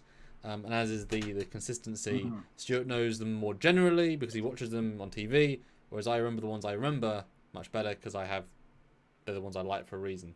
And I'm lucky if they're ones that he doesn't like, and I suddenly can just explode information. And there's ones I have never even seen once, or at least haven't seen once since I was like 2, in which case a lot of fresh. And a lot of time their names are shit. What does this mean? Why is this the name? Go to hell. And it's like, not that. And it's like, oh yeah, that's called that. Booby trap. Boobies trap. It's about that. And actually, Stuart, boobies are occasionally a trap. Let's be honest. Usually there. Starweaver says, okay, thanks guys. I have an idea for a sci-fi series and I'd like some input about it. If we have time, we will. Yeah, so send us an email and we'll let you know if we got it. For Squadron Course throws in $2. I really wish they could just forget about disco, or they would just forget about disco. Hey, you and me too. Well, they are slowly. They'll make its own thing. It's the disco verse. I'm fine with that. It's like New Trek based on it's fine, but just it's got its own thing, not Prime. Star Trek Discovery based on Star Trek. Yes. Based on a true story. What? And Fleetpod Swiftback, $5. I don't know any of these actors, but I hope they do Star Trek well. As long as there is great writing, I think they'll do well. It's always the hope. Yeah. I would love to go back in time and say, oh, they casted this Patrick Stewart guy for the captain. What is this? A French captain? Wow, and he's got a lot of theatrical experience as actor. A lot of theatrical experience. How will he be as a captain? I don't know. I'd like to go back in time and get young thoughts on that. That'd be great. But we should do one of those as a live, like this upcoming, Next Generation season or show, talking about it. Like that'd be kind of fun. Because there are Starlog magazines, and there is kind of original people that have the original character pictures and promotional. Yeah, go to the original promotional art. Yeah. Will there be another mystery box? Yes. If you got it proved really popular, and the video is out there of all the stuff that's in it. So if you want to check that out, and you put some stuff in there, didn't you? That was some valuable stuff, and he mounted it all up. Yeah, absolutely. I mean, we want to do another one. So yeah, for the Trekyards on the weekend, maybe we'll have another mystery box made up for then. Let us know in the chat right now. Spam the chat. I think we'll be too busy doing the actual retrospective part, because if you remember the last time, you had to actually write people's names down, but that's because we weren't doing a specific topic. Good job. Good job. Well, maybe just do a live hangout. Yeah. One. Yeah. Yeah. Or even that's the pitch one. Yeah, because those two lives are very interactive with the audience. I don't just want spam comments about the box. That's true. Fine. He just took away all your fun. No mystery box this weekend. I gave you different fun. No, it's different fun. I always enjoy the what the hell have we got this season ones, which I think for DS9 will be really interesting. For Voyager, it's unfair. I just watched that season recently, and I'll be able to tell you very good for DS9. Boy. Yeah, it'll be interesting for sure. Yes. 7 minutes, and I want to see 4 more likes and $15 more. So pretty low numbers. Yeah, nice to talk about this. I recognize one person. That's nice. Yay. 1 out of 5 ain't bad. Yeah, and hopefully soon, within the next weeks, months. Well, definitely next couple months, but hopefully sooner than later, we will get some character names, some positions on the ship. That'd be awesome, just to kind of get something more to talk about, because we will be revisiting this as we get new information for sure. So, Fleet Paw Swiftback throws in $5. Trekyards mystery box. Best way for Captain Foley to do spring cleaning. Just kidding. Love the idea, and I hope they continue. Yeah. Matt Boardman is beginning the last super chat snipe with $2. And the snipe. Thank you so much, Matt. There's a bullet hole in my wall now. You need to get some effects that we can do on the OBS live, where it's like bullet holes like just appear behind us. That'd be great. I like that. Yeah, I just slowly fade in, or I just pop in some. Yeah, that's funny. Although, as we got on 6 minutes, what do you think about the Snyder Cut coming on? Whichever day it was, while you guys helped us out for the last $10. I'm so excited. I am so excited for the Snyder Cut. It looks so much better from the trailers and stuff. I literally can't tell if that voice is neither sarcastic or genuine. I have no idea if you meant we were real from that. I have no idea. Legitimately, I'm excited for the Snyder Cut. I still can't tell. You're a sarcastic prick. Are you being serious? I'm being 100% serious. Okay.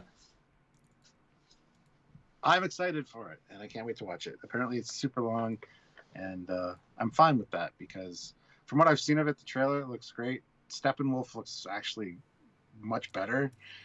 And just to see Superman in the black uniform, like, that's awesome. I'm so excited for it. So hopefully it won't be a letdown.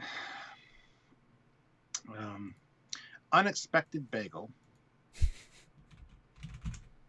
I mean, bagels are just good regardless whether they're expected or not. Unexpected is even better, though. $5. Thank you. Real World Enterprise. 7 officers picked to work on a starship. Watch what happens when people start doing their jobs and start getting real.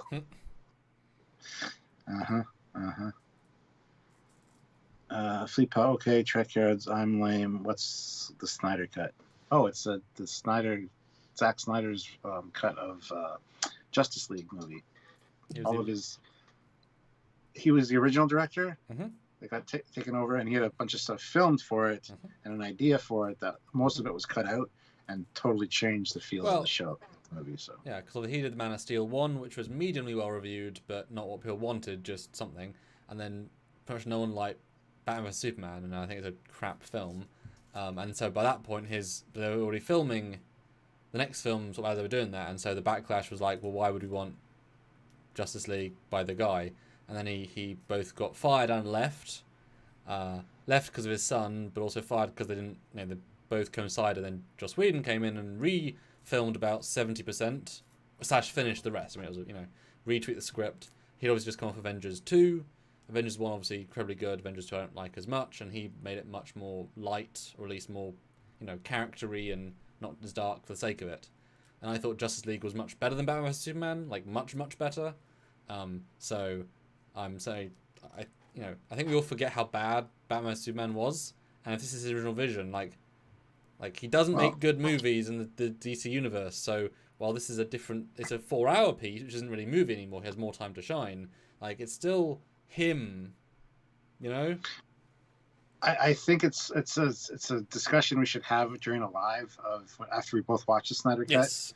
I think that's just a live topic. This is our pre-thoughts. We're not going to do a pre-live tomorrow, are we, about it? So, I'll just have to rewatch it. But, I think those that like his style are going to love it. But if you didn't like Batman vs Superman, it's going to be the same film.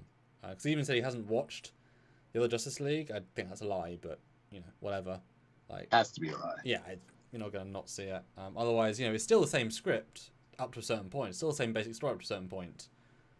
It's just how he approached it became different with the different guy, and how the individual characters interacted was different. But really, it's a mini-series, isn't it? 4 hours is not a movie. So obviously, with double the runtime and more advanced CGI, obviously it's going to be more finished, because it was rushed. It's going to benefit from that. It's just the tone will be different. But it's like most films, if you had an extra 2 hours of character development, might be better, because they've got more time to grow. Not all films, but a lot of films. And just for the record, I didn't mind Superman Batman v Superman. Honestly, I thought it was all right. I can see why people don't like it. There's definitely some parts I like more than other parts, but overall, I enjoy watching it. So. Well, the Batman stuff's good. There is no Superman in it, and the end's just CGI battle with a monster you don't care about. Lex is fine though, but it's like, really? That's what you did, is it? Actually, no. I'm kind of the opposite way. I don't think Lex is fine at all. But well, but the thing is, he's not Lex Luthor. He's Lex Luthor's son. That's why it's the lovely caveat. He's Lex Luthor Jr. Yeah, because that makes it all the better. I actually think the best part of Batman vs Superman was the Jimmy Kimmel sketch, where, you know, he knows them both, and that's the best part because everyone gets to act really well in that. I think that's like the best bit of. Yeah, that's what I have to watch again for sure. Oh yeah, and that's true. Do you rewatch that film? I'm probably gonna have to watch, but I don't want to watch Batman vs Superman again. It's not a good film to me. Like, I haven't ever seen the director's cut, the extended version, which is meant to be better just because they had more time to add more depth. But it's like, it's the same story though, with the same better. flaws. The extended cut is better, but I got it on 3D. It's great to watch in 3D. It's just an experience. But the extended cut's not in 3D, so I've only watched the extended cut twice now. I've watched the other version a little bit more, but it's just weird to think I'm not going to enjoy this, but I have to watch it for research. You know, it's like watching a film you don't really enjoy. It's like I don't want to watch season 1 Discovery. I don't enjoy it, but you have to sometimes. But it's like a chore, you know. Wonder Woman's good though. I haven't seen Wonder Woman 2 though yet. I'm waiting for that, which I hear is not as good, which is sad. Mm-hmm. Anyway, I tend to like a lot of things that a lot of people don't like. So, I just have my own opinions. But certainly some reviews are very strange to me. It's like, if we watch the same film, but I mean, you have a lot of like guilty pleasure-y vibe. It was like, if you enjoy it, doesn't matter if it's not good as a script. Doesn't matter. Like, that's not the point of a film for you. Well, you look at it from more of a storytelling and a filmmaker's background. I just watch it for entertainment. Yeah. So. Yeah. Transformers 3, really fun movie. Like, I prefer Transformers 3 much more to the first one, and the second one's garbage in every way. The third one has Spock, you know, and has a 75-minute battle in a city that's very well shot. The first one's the best of those movies. Even though they're all butchering Transformers as a whole. Yeah, it doesn't have a 70-minute fight in a city, though. And a sky beam, and I think that lady's... You need the sky beam. You need the sky beam! And I think the blonde-haired lady is better than Megan, whatever her name was, as an actress. Megan Fox. I thought she was better as an actress and given more respect, which helped. So that worked both for me. You just think she's more attractive, because I know you. No, actually, I think they're both attractive in different ways. I would have them both as friends in my life. No, purely on character, but they're both very different. Can we get at least $5 more and 2 more likes? That's very little. James McGill, $2. Discovery Klingons. Worf would say we don't talk about it. Oh, yeah. Yeah, absolutely. Sergeant Montgomery, $2. Covering Fire. Long live Trekyards. Thank you so much. Appreciate that. And thanks, Valmike. We like that like. We need that like. Oh, wow, Mike's here? Oh, just for a second. Then he's leaving again. That's all he's come to say. Fleet Pass Swift back, $2. We made 175 likes. We're at 187 now. Ooh. 13 more. Well, we got the 2 I asked for, so we're at 190. Another 10 would be great. Oh, yeah, come on, 200. $213 more. We are so close. So close. We're looking at the numbers for sure. And actually, that'd be quite fun to do. If we should do like a top 10 films that we love that others don't. Now that's guilty pleasure films. Because they could be ones that actually are really good films, but that you in your brain you're like, oh, people don't like that. You know, like I feel like Titanic people bitch about, and Avatar. It's like, oh, you like Titanic? It's like, yeah, it's a fucking good film. It's limited in certain ways, but have you seen the film? Like the amount of stuff in it, the way it's shot, the sets. Cinematically, it's a great film. Yeah. You know, Avatar, come on, look what he achieved, incredible. But you know, arguably not a good film, but look what he achieved. Insanity.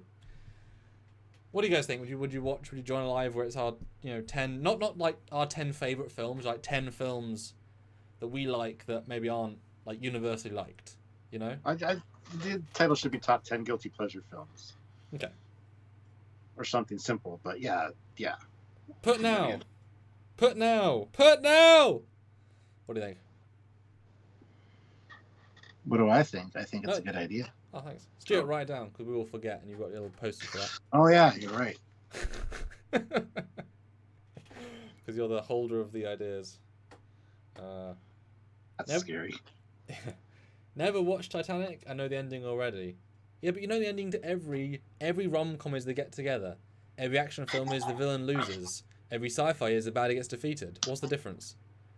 It's the journey. It's the journey, and Titanic's fantastic. Yeah. It is long, but it is very interesting. Ooh. Matt Boardman, $2. The Rocketeer is one of my guilty pleasure films.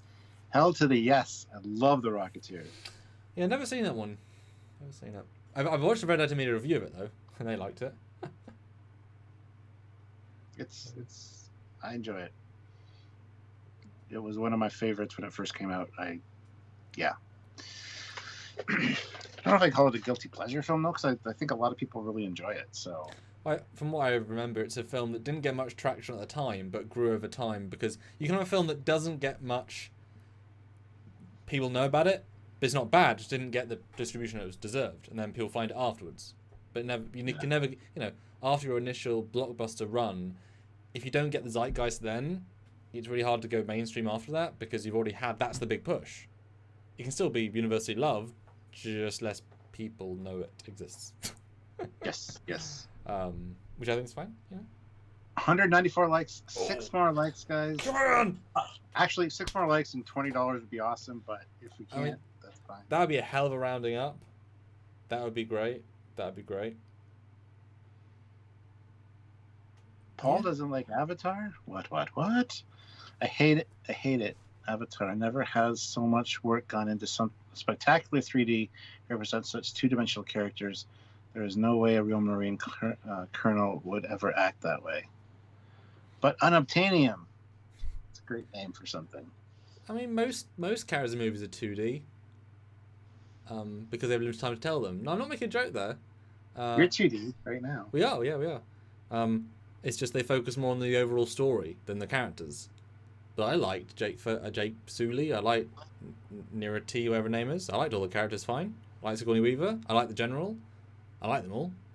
I've only seen Avatar like 3 times, and I don't know. It's at a certain point in that movie, I hit a brick wall where I'm just like, this is long. Yeah, there's definitely a moment, but then the end is like a momentum of momentum. Like it gets you back again for the end. Like once the tree gets burned, that's like, oh shit, now we're gonna be. Yeah, that's like 40 minutes of whatever. That is one of the only films I've seen in the cinema twice. We rarely do 2 cinemas, and that was like, oh, we need to see it in 3D again, because that was like... I have it in 3D. When you come to visit me, we can watch it in 3D on my big TV. Is the extended version in 3D as well? It is better. Like it has like another 19 minutes, and it's actually some good world building stuff. Yeah, that 3D was insane. Like I remember a certain shot where it's just a military room, and it's like it felt like a window. Like I have not been as absorbed into a window ever since, and that film's what, a decade old. I've never seen 3D that good ever. Now, not to say there isn't 3D effects that look better, but as a use of a space as real, like there was just real depth, like a window. That was very, but it was filmed that way. That was the whole point of it. So. Fleet Pop Swift back $2. The Sorcerer's Apprentice with Nick Cage. Guilty love. I like that film. Soundtrack's great. Really good soundtrack. Yeah. 4 more likes, guys. Ooh. 4 more likes. Likes are free and they're easy. Just hit that like button. Make sure the thumb is blue. Free. Well, Stuart, then why don't you do a little poll to 130 people watching? Do people want us to talk about the thing you suggested earlier for Wednesday, or the thing we just talked about now? Give them the option. What was the thing I suggested earlier? The movie one. The Trek movie one. Oh. Top 10 guilty pleasure films? No. Trek movie ones. That was the thing you pitched earlier. Oh, yeah, yeah, Right, yeah, ask yeah. the audience now, Stuart. Now I had to remind Okay. you and tell people. Would you guys like us to rank all the Trek movies from our least favorite to our most favorite as kind of a top 10, even though there's more than 10? Is that something you'd like to see? Or would you like us to do the top 10 guilty pleasure films for Wednesday? This would be on Wednesday, yeah. Star Trek movies ranked or the top 10 guilty pleasure films. Let us know. We'll do both of them regardless, but I just want to know what we want to do for Wednesday. What are you more excited about? Both movies. Two more likes. Two more likes. So put it in the chat. Films. No, I guess they're all films. Trek movie or guilty pleasure? Yeah. Trek movie or guilty pleasure. That's good. Let us know. I think the guilty pleasure one is obviously a lot more random. Like that, I think will be a very different list. Trek films are obviously going to be sort of a slight skew. But we're a Trek channel anyway. Alyssa Jericho's been ranting and raving that he's got new trivia questions. He says neither. Another trivia live. Well, I'll be doing another trivia live on Friday probably. Whoa. And I think I need to do one with Samuel because that proved to be quite fun and degeneratively bad as it gets closer to the end of the live stream. So, and plus my brain wasn't working to begin with that night. I was tired, so I was kind of tripped and fell out of the gate on that one. So we hit 201 likes. Yes. Excellent. Yeah, I know. I watched like 5 minutes of that, and I saw a question. It was like a discovery one, and you were like, "No fucking clue." Drink. Discovery questions. No. Really funny. Yeah. Okay, I'd like to see both. Rank the Trek films. Neither. Top 10 movie soundtracks. Top 10 movies. Pleasures. Top 10 all-time crew members. Rate all the Star Trek movies. What is a guilty pleasure movie? Guilty pleasure movie is something you don't necessarily want to tell people you like because you think everybody else hates it, or in fact everyone else hates it. So yeah, it's a film that you know is probably objectively lower quality, but you enjoy it. You personally find something that you really like. Yeah. And that can often be, you know, you like the actor a lot. Like there's a lot of guilty pleasure actors or actresses who just like, oh, I love them, but boy, they're in trash. Like, come on, Nick Cage. I mean, he's such a actor, but he has so many good roles, you know. It's kind of almost the epitome of like a guilty pleasure actor. Like you can't not like Nick Cage, but he's done some real trash. He's done some Why real is it burned? Why is it burned? Yeah. No, the bees, not the bees. Yeah. I love Nicolas Cage. Yeah, he's great. Well, he was great. He's had his prime, unfortunately, but I mean, every actor does. Well, he'll be back. He's one of those actors that'll be back. He's on there's a Netflix show on the history of curse words. Yes, that he's... excellent. Yes. All right, so looks like Guilty Pleasure and Star Trek are both kind of tied. Yeah, we're tied. Guys, come on. Please, put it in the chat right now. We're literally tied. Guilty Pleasures or Trek films? Go. Right now. It's just one word. Just have to span one word. Guilty or Trek. Yes. Do it so we can keep track here. Yes. Fleet Pass Swiftback. Oh, read that one. James McGill, $2 you. because our Captain Foley and has swords. He does. What? You have Okay, swords. yes. That's fair.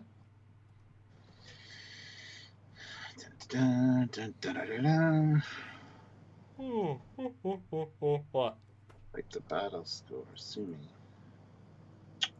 Do the JJ films count? Yes. All Trek movies made are going to be on the list. Not just 10.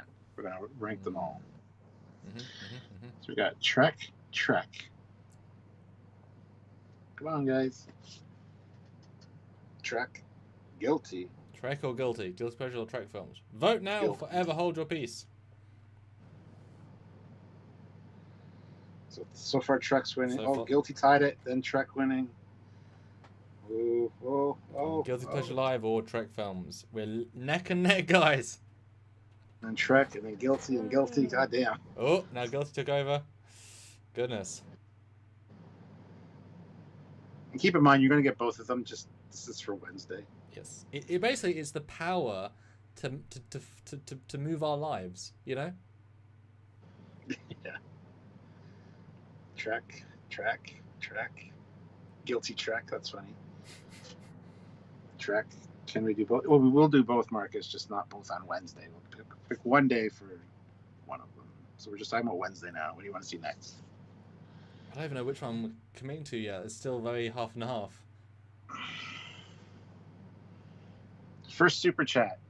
Oh, wow. It says shit. guilty or Trek. Well, That's a lot of power. My God, wow. Yeah. Somebody can. Jesus. Oh, I'm a subscriber, not a chooser. Yeah, well, you get given the rest of the content. You're given it, you know. But this one, you got to pick. Got to think about that though. Got to think about both of those. The guilty pleasure one will be harder. I'm going to have to look at my Yes. movie collection and go, yeah. And I obviously, I've been collecting Blu-rays the last couple of years, so I'll look into that. So I've been trying to get the lesser known things. But again, Fleet Pod clinched it. Trek is on Wednesday. see, it was the first power. Fun. Cool. But I like the guilty thing, because it's like, well, everyone might say they love it, you know? They might say they love it, and That'll be an interesting reveal, first of all. Yeah. Because we don't know what's going to be on the list. And it's also going to be a really fun discussion. So. Mm-hmm. And also, like, why they think it's guilty, like, why they think people don't like it, you know? Yeah. Nice. Well, there you go. But as a discussion not to be had Wednesday, the chat has decided, we did get 220, we did get $10 away, but I'm happy to commit. We got to a good place there.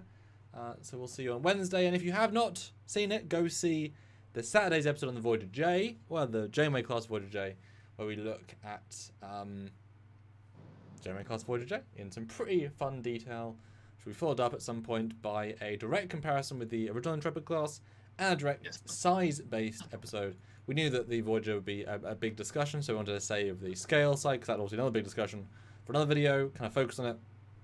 So that'll be coming soon as well. So yeah, there we go.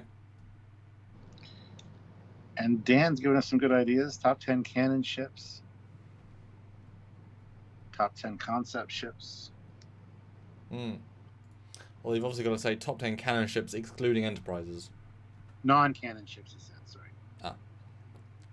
So otherwise it would be Enterprise. Squadron Course, $2, Trek and Last. And Matt Boardman, $2, Snipe. So he's sniped in there, so thank you. Pretty much. Captain Foley, will you please answer my question? JT Gamer. Okay, where is your question? One of his Captain questions. Foley, how many year missions should I send my starship on in my book? Which era is it set in? Although, Depends on the era. since he asked you to answer his question, your answer to the question is yes, I can answer your question. You've answered it. Like, I think you did just by saying answer his question. Trying to be technical about it. Right. And obviously, you need to look at your PC, get some C drive space, Yes. get it working. Oh, That's the thing. Hold on. See, I got a whole new, double the capacity C drive right here. Ooh. Just gotta back this shit up. Put this in.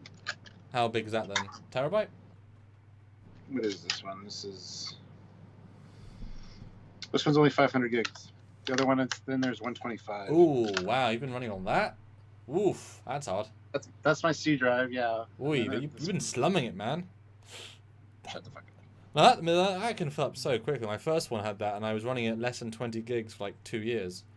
So it's a 125 solid state, and it's got a D drive in here, which is, I think, 1 terabyte or something. I don't know. Oh yeah, it'll be fast. Just like you say, just stuff accumulates. So you don't mean to. Like I remember running for like a day on 1.2 gigabytes of space on my C drive, and it didn't like that. It can though. You can do that. Yeah, it's been acting really weird lately, so I think that's the problem. So Yeah. anyway, I got a solution here. I just gotta get it done. So Good luck. anyway, guys, so look forward to seeing us on Wednesday with top 10. Well, no, ranked Star Trek movies, because it'll be more than 10. And we'll see you live then, I guess. So until then, he's Commander Cockings. He's Captain Foley.